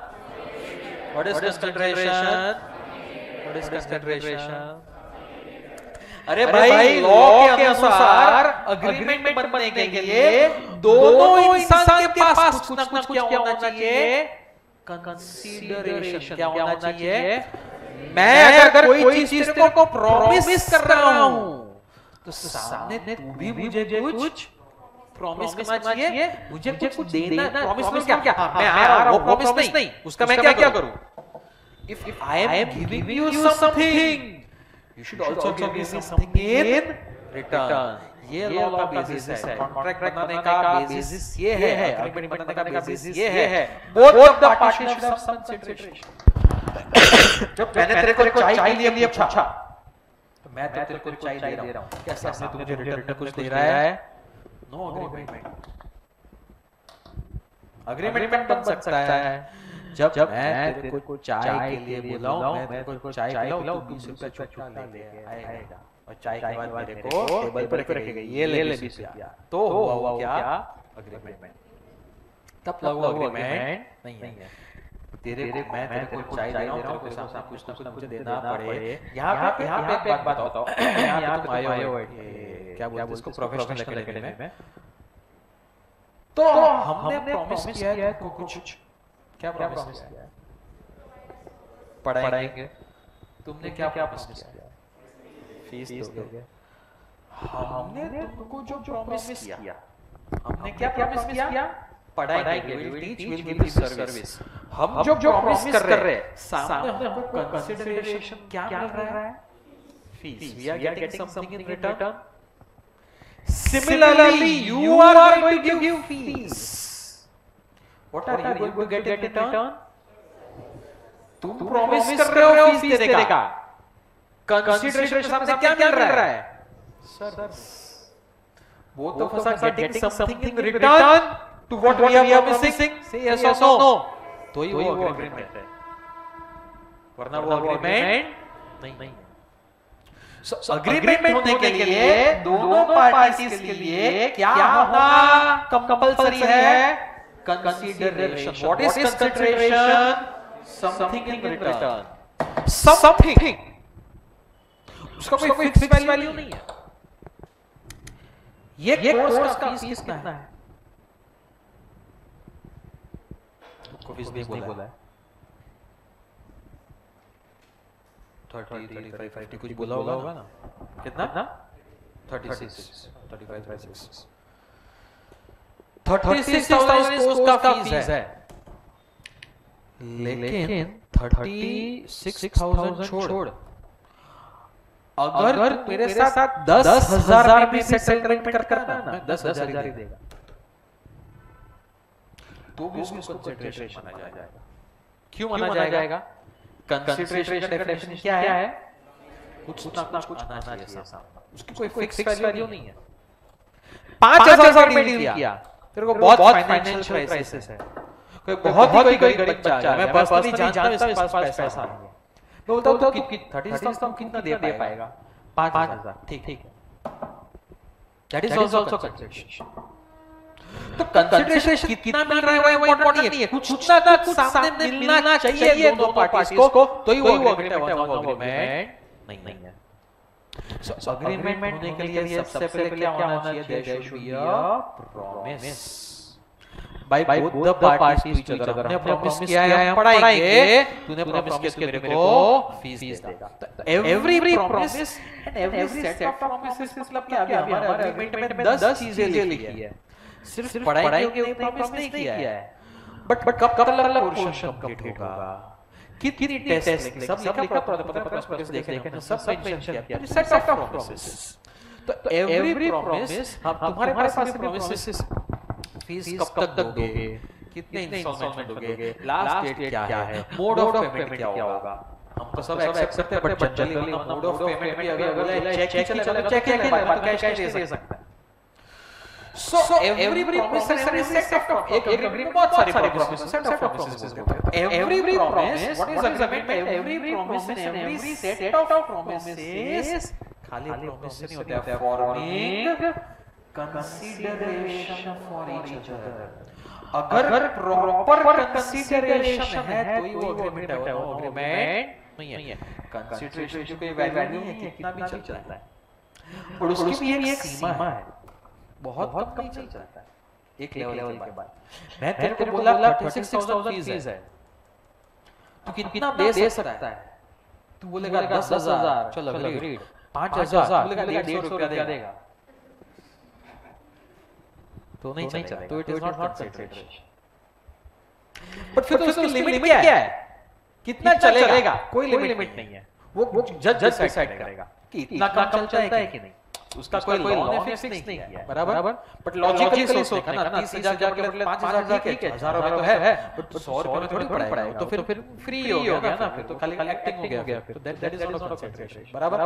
बट वो 100 रुपए चलेगा कि नहीं वो जज डिसाइड करेगा. तो लॉ ने कोई अमाउंट नहीं दिया, बराबर. But something should be there in return. So दोनों पार्टी के लिए ईच अदर दोनों के लिए अगर कोई कंसीडरेशन है तो वो अग्रीमेंट बन जाता है. बोलो फटाफट.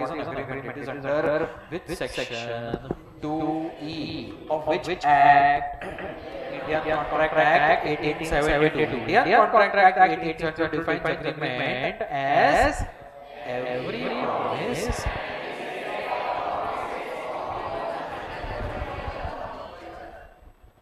क्या बोला? every and every set of promises. अभी प्लूरल आ गया तो promises लिखोगे.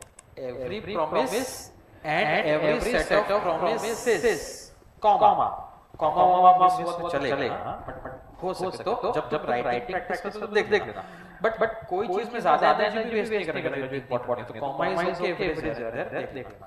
But every promise and every set of promises forming the consideration. With the नहीं लिखो तो चलेगा, बट हो सके तो लिख forming the consideration for each other. बात समझ में आई? तो it is an agreement. Agreement के लिए प्रॉमिस होना चाहिए एंड कंसीडरेशन होना चाहिए दोनों पार्टीज के लिए. खाली मैं चाय पे बुला रहा हूं, तू पैसा नहीं दे रहा है, it is not an agreement. ऐसा नहीं कि नहीं बुला सकते, इलीगल नहीं है, बट वो लीगल एग्रीमेंट नहीं है।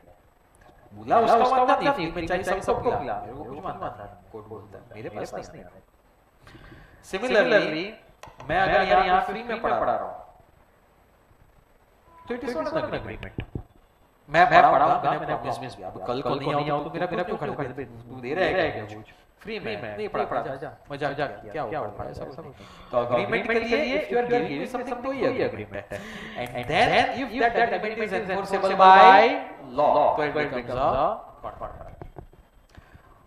Most of the agreements are enforceable by law, क्योंकि एग्रीमेंट कंसीडरेशन है सब कुछ, तो कॉन्ट्रैक्ट तो बन ही जाएगा ना। Most of the times which agreements are not enforceable by law, अभी कोई लॉ चेंज हो जाता है तो ये एग्रीमेंट फिर एनफोर्सेबल नहीं रहता है।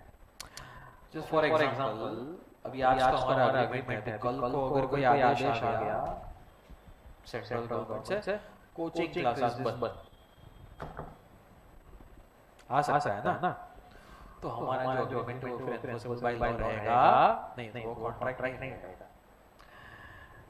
कोचिंग क्लासेस बंद तो होनी चाहिए, तो बोलता हूं सीए के नहीं, बाकी सब स्कूल के क्या एक चीज दो बार पढ़ स्कूल में जाके कॉलेज में जाके कोई चीज इलीगल हो गई, हमने तो एग्रीमेंट बना लिया, प्रॉमिस कर दिया, कंसीडरेशन दे दिया, बट इलीगल है तो वो वैलिड कॉन्ट्रैक्ट बन सकता नहीं।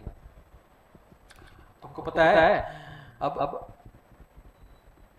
बहुत सारी जगह पे जैसे कोई प्रॉपर्टी का डील कर रहा है, तुम आधा कैश में दे रहे हो, आधा वाइट दे रहे हो, आधा ब्लैक दे रहे हो, उसमें आ रहा है कि नहीं? सब पता है ये सब, आधा कैश दे रहे हो, आधा चेक दे रहे हो, कैश से दोगे किसी को पता ही नहीं चलेगा, टैक्स नहीं भरना पड़ेगा, वो वाला पार्ट इसका कॉन्ट्रैक्ट कोर्ट में जाएगा कैसे? तो कंसीडरेशन तो है, बट ये लॉ में एनफोर्स नहीं हो सकता, it is not a contract.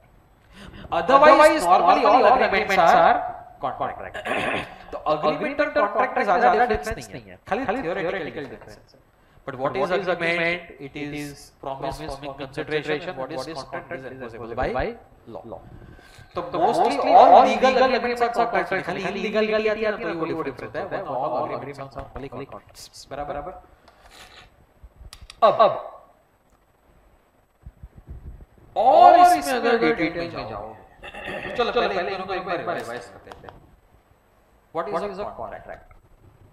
अरे ऐसा नहीं बोलना था, हां, या तो तुम स्टार्ट करो the term contract is defined under section या एज पर section 2H of the Indian contract act 1872 as an agreement enforceable by law। वापस बोलो, as an agreement enforceable by law। ये वाला पार्ट बोलो थोड़ा दो बार, as an। तो what is an agreement? The term agreement is defined, ये लिखना बाकी है ना, ठीक है, बाद में। The term agreement is defined under section 2E of the Indian Contract Act 1872 as every promise and every set of promises forming consideration for each। इसको जरा बोलना पड़ेगा, चार बार बोलो। As every promise and every set of promises forming consideration for each other। जरा बोलो, धीरे बोलो।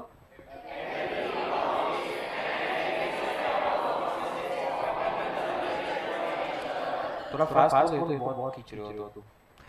उधर रट्टा मारने का भी एक स्टाइल है। You क्या बोलते हैं? You जो बोलते हैं ना, उसको भी एक पेस और एक रिदम बोलना चाहिए। बहुत भजन की तरह बोलना है तो वो याद नहीं होगा, अच्छे से बोलो। Every promise and every set of promises forming consideration, ऐसा थोड़ा उसको बनाओगे ना तो बोलो S every promise and every set of promises forming consideration for each other. ऐसा कुछ करा, थोड़ा फास्ट बोलो।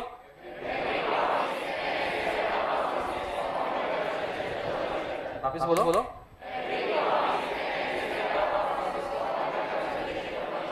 वापस बोलो। इसको रोज 3 बार बोलते, वो तो कॉन्ट्रैक्ट तो इजी था, इसको रोज 3 बार बोलना है। कॉन्ट्रैक्ट कितनी बार बोला? सुबह उठने के बाद एक बार मतलब फिर वो टाइम पे 4 5 बार बोल देना, बट एक टाइम इसको 3 time after breakfast, after lunch, after dinner 5 बार बोलना, सुखी हो जाओ लाइफ में, बराबर। अच्छा कोई लोग तो कंफ्यूज हो जाते हैं इसका डेफिनेशन कौन सा है, इसलिए इसका कौन सा भी याद रखना। लॉजिकली समझो तो आपको कंफ्यूजन है क्या दोनों में? नहीं, because you understood logically agreement क्या है और कॉन्ट्रैक्ट क्या है। अब देखो और डिटेल में जाते, थोड़ा और अंदर जाते हैं। अब ए ने बी को पूछा कि तू मेरे घर का क्या चाय पिएगा, कितना बजा 10 बजे बोलना। ए ने बी को पूछा कि भाई मेरे घर पे आके चाय बनाएंगे, सॉरी चाय पिएगा, बराबर। तो ए क्या कर रहा है? हां, चाय बनाने का भी ऑफर हो सकता है, सिगरेट मैं बोलता चाय बनाएगा क्या? हां, बट फिर पैसा किसको देना पड़ेगा? मेरे को इसको पड़ेगा। तो उसका उसने प्रॉमिस किया, प्रॉमिस मैंने नहीं किया है। चाय बनाने का प्रॉमिस उसका है, फ्री में लेगा तुमको। चल ठीक है। ए बी को पूछ रहा है चाय पिएगा क्या? तो ए क्या कर रहा है? ए बी को ऑफर दे रहा है। ये तो एकदम सिंपल बात हो गई। एक छोटा बच्चा भी समझ सकता है भाई ऑफर देना मतलब क्या? मैं पूछ रहा हूं तेरे को, क्या पूछ रहा हूं? चाय मतलब चलो चाय ठीक है, जनरली ऑफर देने का मतलब क्या होता है? मैं क्यों पूछ रहा हूं? मैं टाइम पास नहीं आता हूं सुबह, क्योंकि ऑफर का भी डेफिनेशन है और जो वर्ड आपको मालूम होना चाहिए। तो मैं उसके पिच बना रहा हूं जो हिंदी में बोलेंगे उसको इंग्लिश में। अच्छा, इसको इंग्लिश में ट्रांसलेट, इसको लॉ की भाषा में ट्रांसलेट। लॉ की खुद की एक भाषा है, भले इंग्लिश है, कितना भी भाषा आएगी ये इसके डेफिनेशन में। What is offer? हमारे हिसाब से ऑफर किसको बोलते हैं हिंदी में? एक इंसान दूसरे इंसान से कुछ उसको मत देखिए, कुछ पूछ रहा है। अब पूछ रहा है ना, तो पूछना पड़ता है ना। तुमको मजाक लग रहा है, देखना मैं आपको समझेगा डेफिनेशन। बिना पूछे सामने वाले को पता चलता है कि मैं मन में क्या सोच रहा हूं। पूछना कंपल्सरी है लॉ में। अच्छा, पूछने का मतलब in short you have to communicate your offer. You have to communicate करने के लिए लॉ ने डेफिनेशन में कौन सा वर्ड यूज किया पता है? सिग्निफाई। कौन सा वर्ड यूज किया है? ऑफर का डेफिनेशन देखो, मजा आएगा। Offer is defined under section 2A। अभी तुमको 2A याद रखने की जरूरत नहीं है, सब शुरुआत तो ऑफर से ही हो रही है ना, तो A से ऑफर ही आएगा ना, सबसे पहले ऑफर पर डिफाइन किया। तो बोलो what is the definition of offer? क्या बोलोगे? The term offer is defined under section 2A of the Indian Contract Act as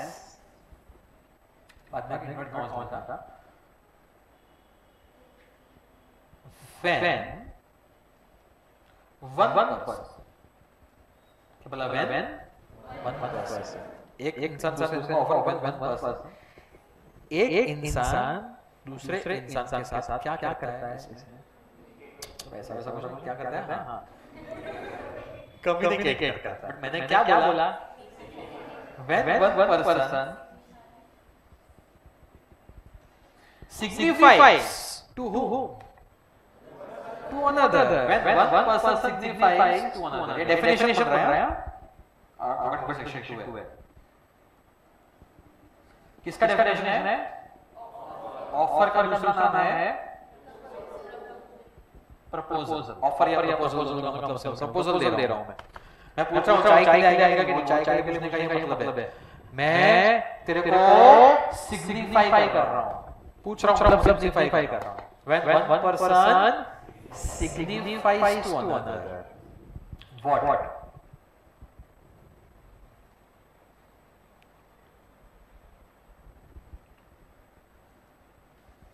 To do.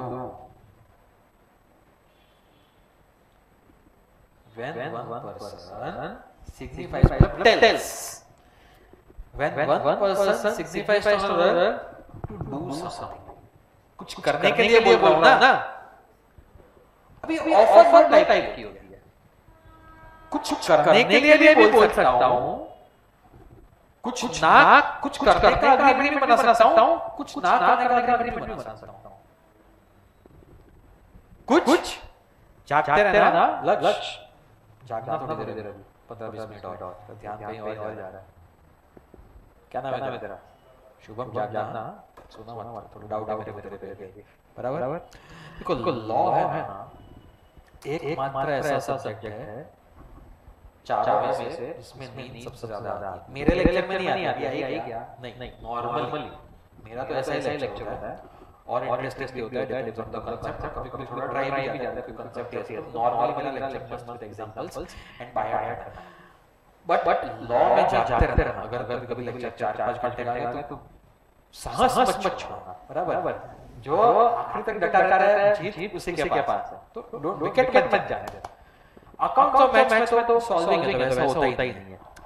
Eco again depends, but law में सबसे ज्यादा लॉ में डेप्थ, गहराई देखो, अभी गहराई गए लाइफ में, इतनी गहराई लाइफ में खाली 2-3 जन ही जाते, नॉर्मल लोग नहीं जाते। एक तो फिलोसोफर्स जाते हैं, फिलोसोफर्स वो डीप में सोचते हैं, दूसरे पोएट, कवि, लिरिसिस्ट, अभी तीसरा होता है lawyer.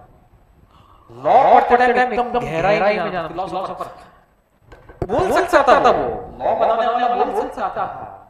When one person tells another, और उसने क्या किया? When one person,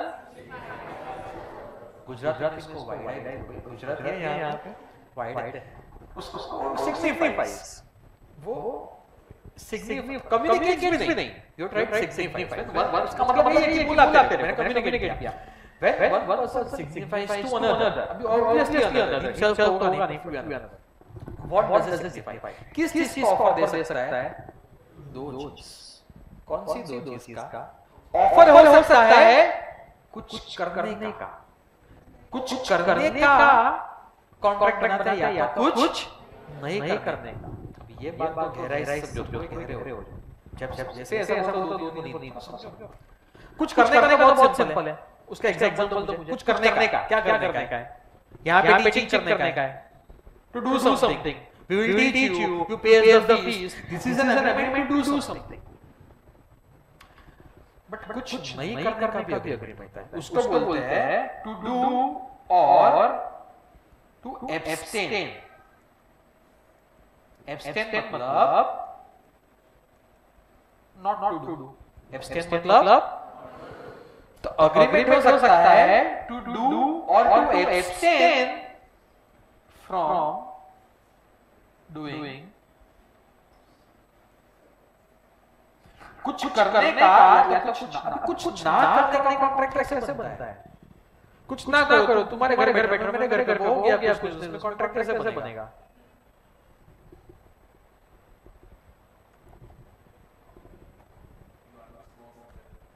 सॉरी, हाँ ऐसा हो सकता है, सॉरी, हाँ करेक्ट, थोड़ा और एलैबोरेट कर, बराबर समझे क्या बोला, थोड़ा और बोल, समझा? ऐसा है, तो कुछ और ही समझ रहा है। क्या नाम है तेरा? शिवम कुछ और ही समझ रहा है, कहां तक बोल रहा हूं, इतना से जा रहा है, कंट्रोल नहीं हो रहा। अरे ऐसे सब अच्छी बातें सोच। स्मोकिंग, अरे भाई तुम मुझे एक बात बताओ, यहाँ पे तुम आए हो, तुम ऐसा थोड़ी देर के बाद बोर हो गए तो क्या सब लोग अपनी जेब से सिगरेट कैसे चलेगा? क्या बोर हो रहा है? We abstain from doing that. हमारा अग्रीमेंट है स्मोक करने का नहीं, तो agreement not to do something, लेकिन वो फिर अग्रीमेंट वैलिड नहीं है, बिकॉज़ हमने कंसीडरेशन नहीं मिल रहा है। तो थोड़ा और डिटेल में अगर जाओगे, सेंसिबल बात करोगे ना अगर, तो दो बिजनेसमैन एक दूसरे के साथ ऐसा कॉन्ट्रैक्ट बनाते हैं, मैं तेरे को 5 लाख रुपया देता हूँ, इतने एरिया में बिजनेस नहीं करता। This is a valid agreement, कुछ नहीं करने का एग्रीमेंट। मैं तेरे को इतना पैसा ऑफर करता हूँ, ये एरिया में इस चीज का धंधा मैंने सपोज कल को हमारे में भी ऑफर दे सकते हैं, हम किसी और क्लासेस का एग्रीमेंट कर सकते हैं, भाई इतने में और कोई क्लासेस आना चाहिए, नहीं खुलने का पैसा। That is also this is called abstain from doing something. बात समझ में आई? नॉर्मली कॉन्ट्रैक्ट्स में कुछ करने के लिए, दो इंसान साथ में आते हैं कुछ करने के लिए, शिवम बिजनेस करने के लिए, दो इंसान साथ में आते हैं कुछ करने के लिए, बट कभी-कभी एग्रीमेंट बनते हैं कुछ ना करने के लिए। ये चीज नहीं करना, उसके लिए पैसा वरना तू कर डालेगा, तेरे को रोकने के लिए उसको एब्सटेन। बात समझ में आई? सो ऑफर कोई पूछ रहा है? हां तो वो फिर मोनोपोलिस का भी अलग से एक्ट बना है। अभी तो मैं खाली इतना बोल रहा हूँ कि तो इतने एरिया में दूसरे क्लास मतलब पूरे मुंबई में बोलना पूरे कवर में ऐसा नहीं बोल रहा हूँ, तो उससे भी रूल्स बने हुए हैं कि तुम एब्सटेन किस एक्सटेंट तक कर सकते हो, जिस पे मोनोपोलिस एक्ट नहीं लगेगा। वो तो सब है, तो डिटेल में तो लॉ इतना ज्यादा है, तुम्हारा पूरा सी हो जाएगा ना, उसके बाद बहुत सारी क्वेरीज तुमको रहेगी जो तुम्हारे एकेडमिक में कवर नहीं होगी। एंड जो एक एलएलबी कर डालता है, लॉ में जो पीएचडी कर डालता है, उसके भी आंसर क्वेश्चंस है, बिकॉज़ लॉ है भाई, भगवत गीता के सब आंसर मिल जाएंगे। तो बहुत सारे तो इसको लॉ में केसेस जाते हैं, तो बहुत सारे लॉ के बहुत सारे डबल स्टैंडर्ड्स है। एक जगह पे एक बात बोलिए, दूसरी जगह पे ऐसी बात बोलिए जो इसको नलिफाई कर रही है, तो बहुत मिलेगा तुमको। But this is how you develop your habit, keep thinking. तो अग्रीमेंट टू डू और to abstain from doing something, तो ऑफर को चीज की हो सकती है, एक कुछ करने की और एक कुछ ना करने की। पर इतने में इसका डेफिनेशन खत्म नहीं, तो आधा डेफिनेशन हुआ है, डेफिनेशन पढ़ा है, पर इतना तो बोलो। Under section 2A offer is defined as when one person signifies to another। अभी लोग इसको रट्टा मारते हैं। अभी कभी-कभी तो है ना, बहुत सारे लोगों को मैंने देखा है, कोई अटेम्प्ट में फेल होके मेरे पास आते हैं, कहीं और पढ़े होते हैं, उसको समझा तो देते हैं लोग डेफिनेशन, पर वर्ड नहीं पाते एग्जाम में। इसलिए मेरा बहुत सारा प्रोसेस बायोडाटा पे होता है। तो मेरे स्टूडेंट्स को मैंने बहुत साल पहले 2000 कोविड से भी पहले 2016-15 के जो मेरे स्टूडेंट्स थे, वो लोग मेरे बोलते अभी तक वैसा डेफिनेशन नहीं याद है, इतना मैं बोलता था, इतना मैं बोला, थोड़ा कम कर दिया, बिकॉज़ वो भी थक जाते थे वो लोग, थोड़ा सा बट तो बहुत सारे स्टूडेंट्स मेरे पास आते हैं फेल होते हैं, उनको डेफिनेशन याद ही नहीं रहते। इसलिए मैं तुमको बाय हार्ट करा रहा हूं, और फिर कोई लोग बाय हार्ट मिक्स हो जाते हैं एक दूसरे से। लॉजिकली मैं को डेफिनेशन बोल रहा हूं कि ऑफर क्या होता है, बे किसी से एक इंसान किसी को सिग्निफाई कर, यही ऑफर है ना। बोलो what is offer? When one person signifies मतलब क्या? कम्युनिकेट्स। बिना कम्युनिकेट मालूम पड़ता है क्या? मैं तेरे को बोलूं ही नहीं मेरे घर पे चाय पीने को कभी भी, फिर लास्ट में मैं रो पड़ूं, बात तक मेरे घर को चाय पीने नहीं आया, मेरी कितनी इच्छा तेरे को मालूम है, तो इच्छा चाहे तो बोला नहीं गधे, आ जाता मैं कौन सा मारना था तब नहीं, तो बोल तो सी एक बार में से वो बोलने को क्या बोलते हैं? सिग्निफाई। तो when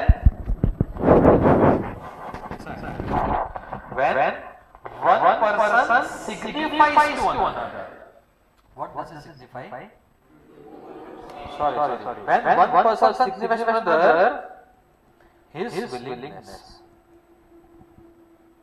मेरी इच्छा प्रकट करता हूँ, क्या करता हूँ? मेरी इच्छा।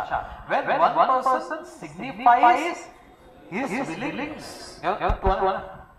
willingness किस चीज की होती है? To do or to abstain from doing something.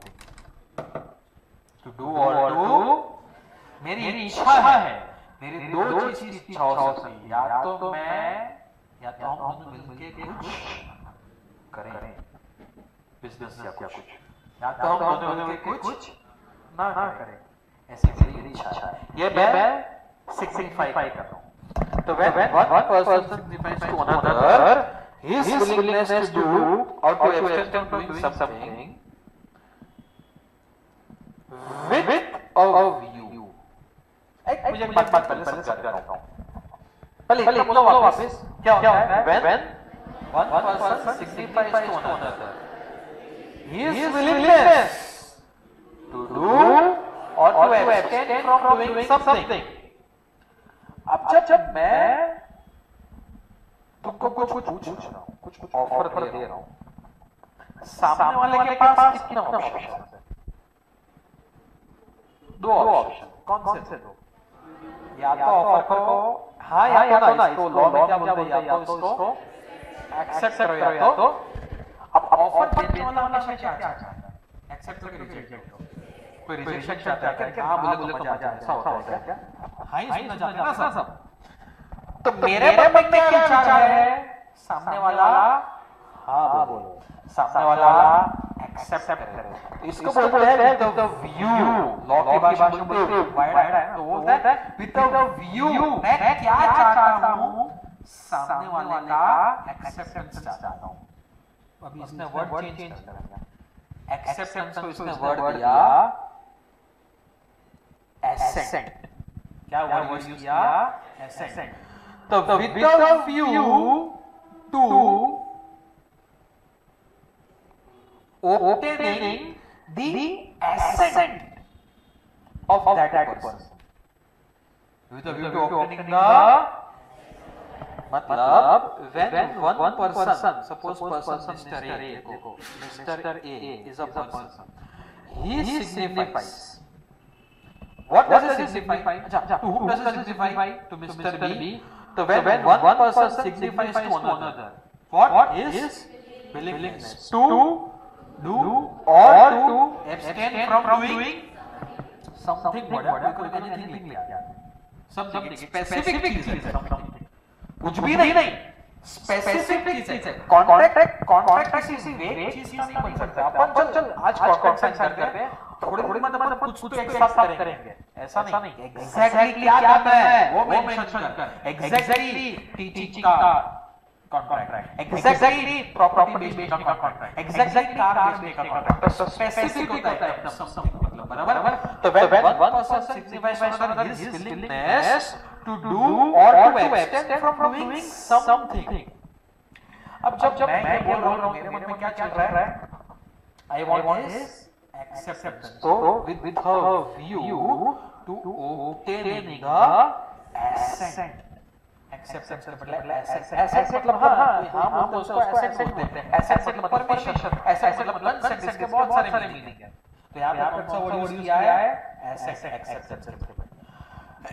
तो मेरे मन में ये है कि सामने वाला हाँ बोले, मतलब उसका एसेट हाँ चल करते हैं।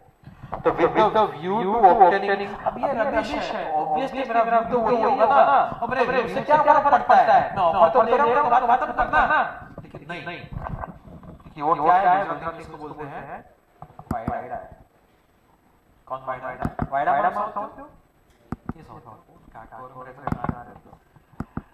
वाइडा मतलब टेढ़ा सा, हां लॉग होने वाला। एक्चुअली वाइडा का कोई वर्ड ही नहीं है इसका, क्योंकि टेढ़ा का भी है, वाइडा तो वाइडा मतलब जान के वो वाइडा। तो वो ऐसे जान के तो उसको बोलने की जरूरत फिर भी डेफिनेशन बनाई, मतलब वी ओपनिंग द एसेट। किसका एसेट चाहिए? एसेट किसका चाहिए? सामने वाले वाला ना। तो उसके लिए क्या वर्ड यूज किया होगा? With the view to open the asset of whom? Another person करना चाहिए ना। ऑफ दैट अदर, ऑफ, क्योंकि इधर बोला ना when one person signifies to another, तो with the view to open the asset of that other की बात यूज की, जो जिसको प्रपोज कर रहा उसका, with the view to open the asset of that other. This is called as a proposal। देखो अच्छे हैंडराइटिंग में पढ़ोगे अभी। बोलो when one person signifies to another, क्या सिग्निफाई करेगा? His willingness to do or to abstain from doing something। अभी यहाँ पे नहीं लिखा है, इसके ऊपर डिस्प्यूट है, we'll come to that। abstain from doing something with the view to obtaining the assent of that other। किस चीज का है?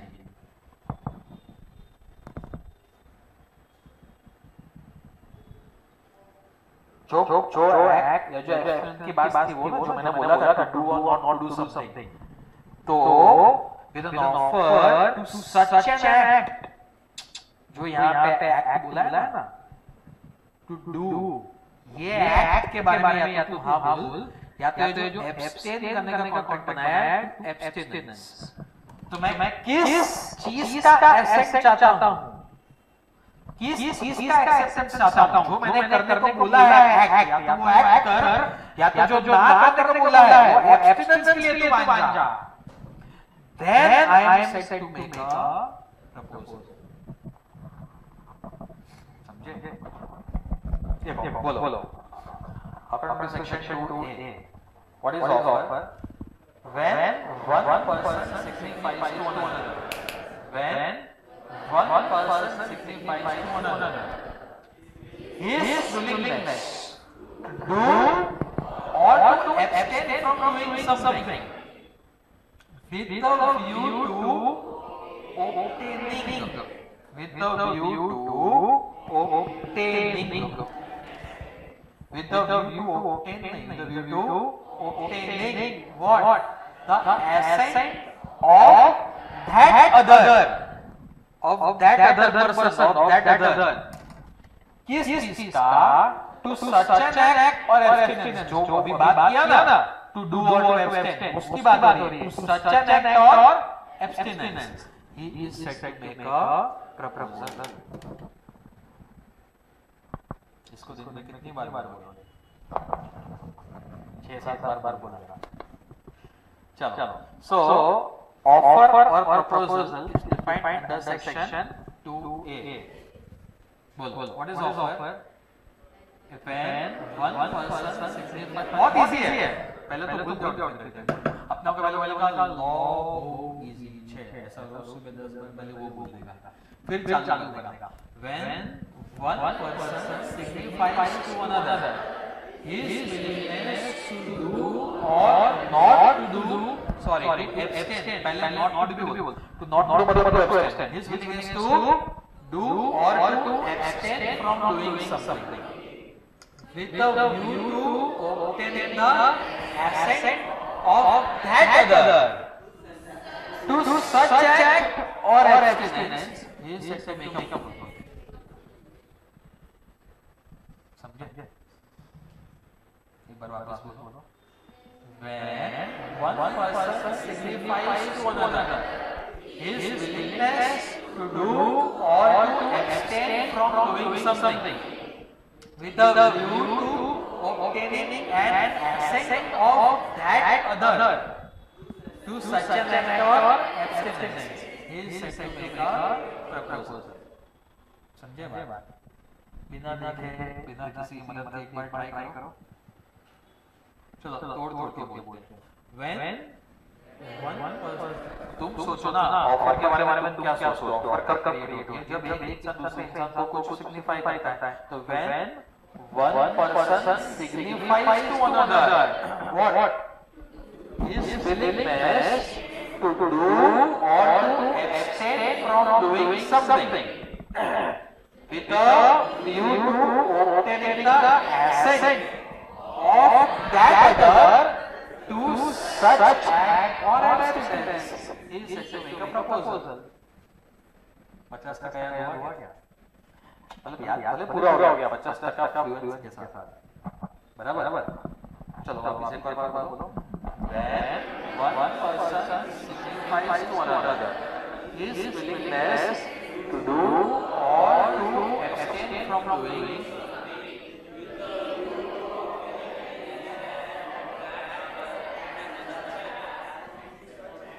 to such act or abstinence, he is set to make a proposal।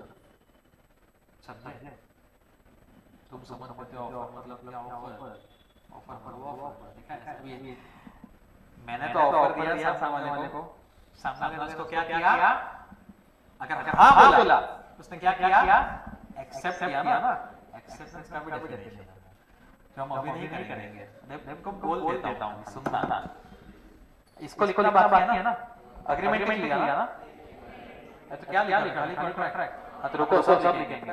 Acceptable बात नहीं करेंगे, acceptance क्या होता है तुम्हारे हिसाब से?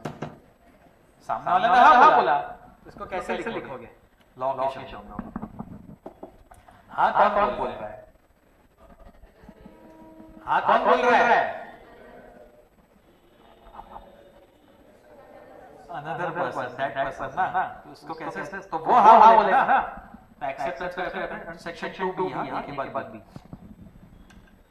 When the person to whom the proposal is made, मतलब that person, when the person to whom the proposal is made signifies his assent, देखो assent कहता है ना, signifies his assent thereto, मतलब thereto मतलब ऐसा बोला है, when the person to whom the proposal is made signifies his assent thereto, the proposal is said to be accepted. छोटा है तो नहीं बात।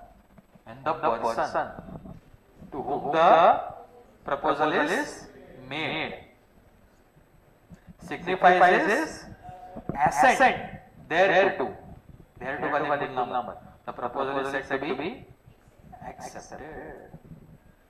Section 2B when the आज ये भी हो जाएगा, चलो करो ना 10 मिनट और। When the person to whom the proposal is made, मतलब ये कौन सा पर्सन है? B, another person जो था ना, वो जब अपना assent मतलब acceptance, वो जब अपना assent signify तो करना पड़ेगा ना, ये कैसे मालूम पड़ेगा? signify करना पड़ेगा। तो when he signifies his assent thereto, the proposal is said to be accepted. एक बार दोनों जन ने एक्सेप्ट कर लिया ना, फिर वो बन जाता है promise. The proposal and accept becomes a promise. बस इतने डेफिनेशंस खाली अच्छा बराबर शुरू से शुरू करें। बोलो कॉन्ट्रैक्ट खाली इन्वर्टेड कॉमास बोलो। कॉन्ट्रैक्ट इज थोड़ा फास्ट बोलो। What is agreement?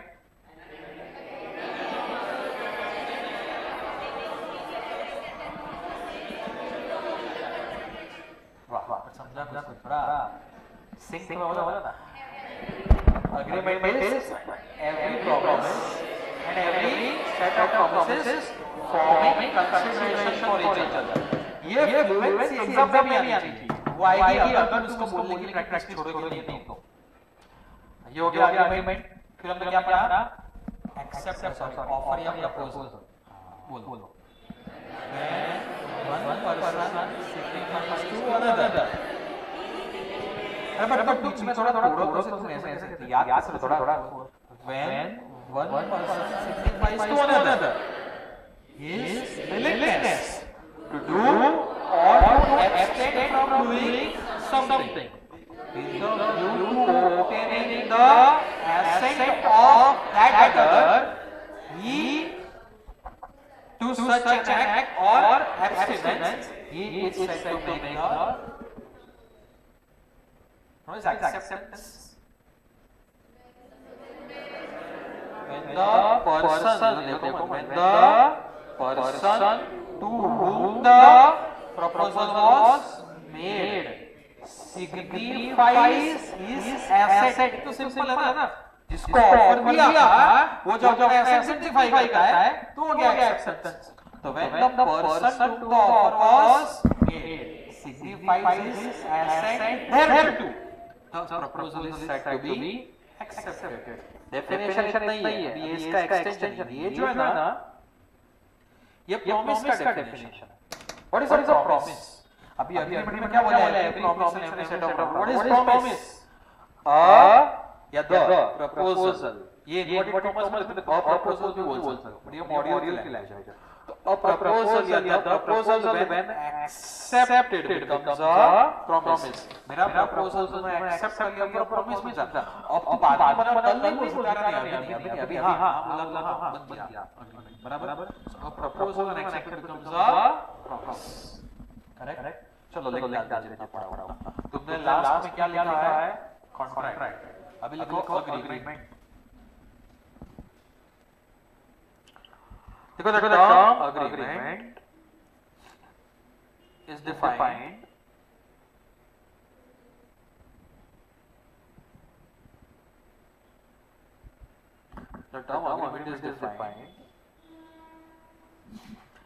as per section बोला agreement का section कौन सा है 2E of the Indian Contract Act T capital of the Indian Contract Act 1872 as inverted commas में लिखो every promise and every मैं इसमें खोल भी रहा हूँ किसी को बाद में अगर कुछ every promise and every set of promises comma forming the consideration for each other exam में इसका भूल गए तो चलेगा forming the consideration for each other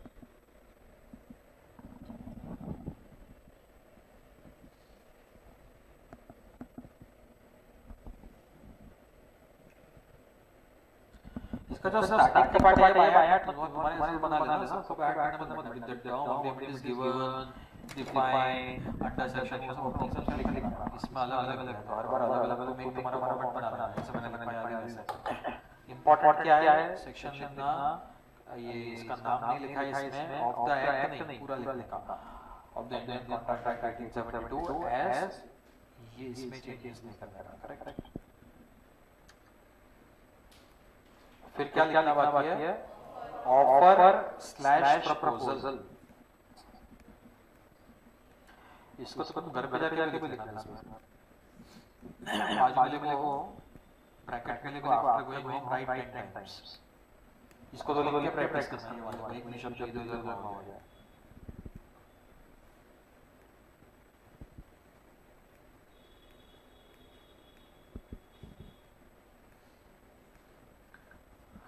लिखा लिखो the term offer is defined offer or proposal is defined according to section 2A of the Indian Contract Act 1872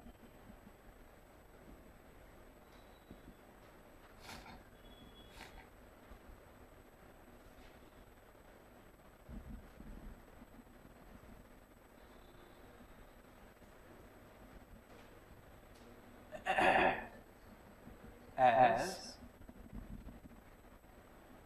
लिखा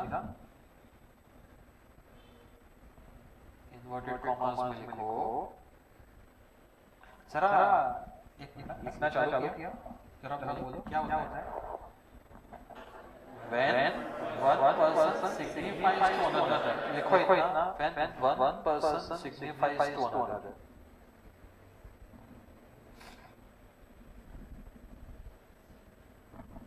what does it signify his willingness to do or to abstain पहले इतना देखो दो चीज की willingness हो सकती है to do or to abstain मतलब क्या abstain मतलब restrain not to do मत to do or to abstain from doing अब देखो लॉ ने और आईसीआई ने खुद ने अपनी कमेटी में ये चेंज किया है एनीथिंग का something because it needs to be specific but since it is followed here I think the module the institute has not changed it so you write this is anything right now I'll clarify it further देखो from doing anything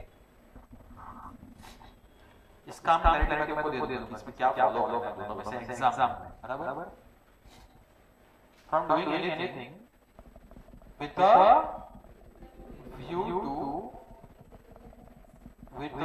to Normally हमारी भाषा में तो view to obtain, but obtaining. With a view to obtaining the assent. A-S-S-E-N-T. Assent मतलब acceptance of that other to such act or abstinence. He is said to make a proposal.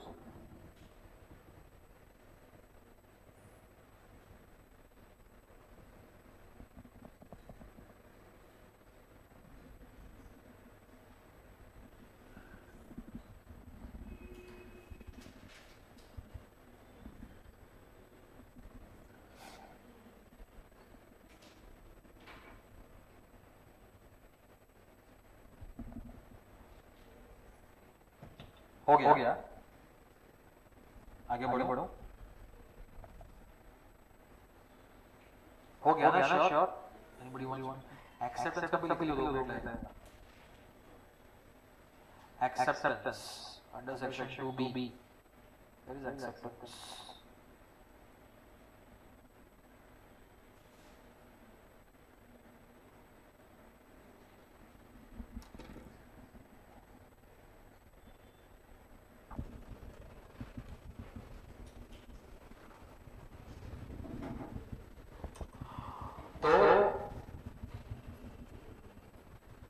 Law में ही किसी तरह से भी आगे हर एक चीज characteristics होते हैं अभी कॉन्ट्रैक्ट अलग-अलग टाइप्स के होते हैं फिर कॉन्ट्रैक्ट के एसेंशियल एलिमेंट्स होते हैं एक कॉन्ट्रैक्ट क्या होगा तो वैलिड कॉन्ट्रैक्ट क्या होगा तो वैलिड नहीं है ऑफर वैलिडिटी कि नहीं होगी एक्सेप्टेंस वगैरह आगे है कैरेक्टरिस्टिक्स या एसेंशियल सब वैलिड कॉन्ट्रैक्ट ये सब कि भाई रूल्स क्या है एक्सेप्टेंस के तो ये सब के बारे में हम डिटेल में हर एक वर्ड को समझ के आगे लॉ पढ़ेंगे जहाँ जिन चीजों को बाय हार्ट करने की जरूरत है उसको बाय हार्ट करने जहाँ पे करने की जरूरत है वहाँ पे उसको डिटेल में हम समझेंगे with examples then we'll go ahead with the law so I hope you all were today comfortable with the law session and I hope this makes sense to proceed like this. So Siddharth has been teaching since many years. Students have been scoring great marks. Very I see my student not passing an exam. वो वही होते हैं जो आप मेरे instructions मानते नहीं हो लेक्चर्स में रहते हैं. बाकी there is not an issue. Correct? So anything anyone wants to ask? पूछना है? कुछ कहना चाहते हो? Session was good. चलो hope to see you all again. Session. Okay? चलो goodbye. Have fun. घर पे आके सैनिटाइजेशन भूलना मत.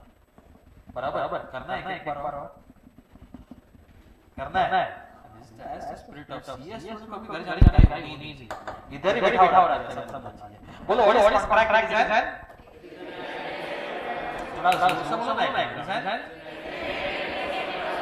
Agreement is every promise is every proposal when one person divides two ऐसा मतलब सोचो मेरे को when is to do or to something with the view of obtaining the assent of that other to such act or abstinence proposal. Acceptance when the person to whom the proposal is made signifies his assent thereto. The proposal is said to be accepted. The proposal once accepted becomes a promise. Correct? So do it once again. That's it. Goodbye from my side.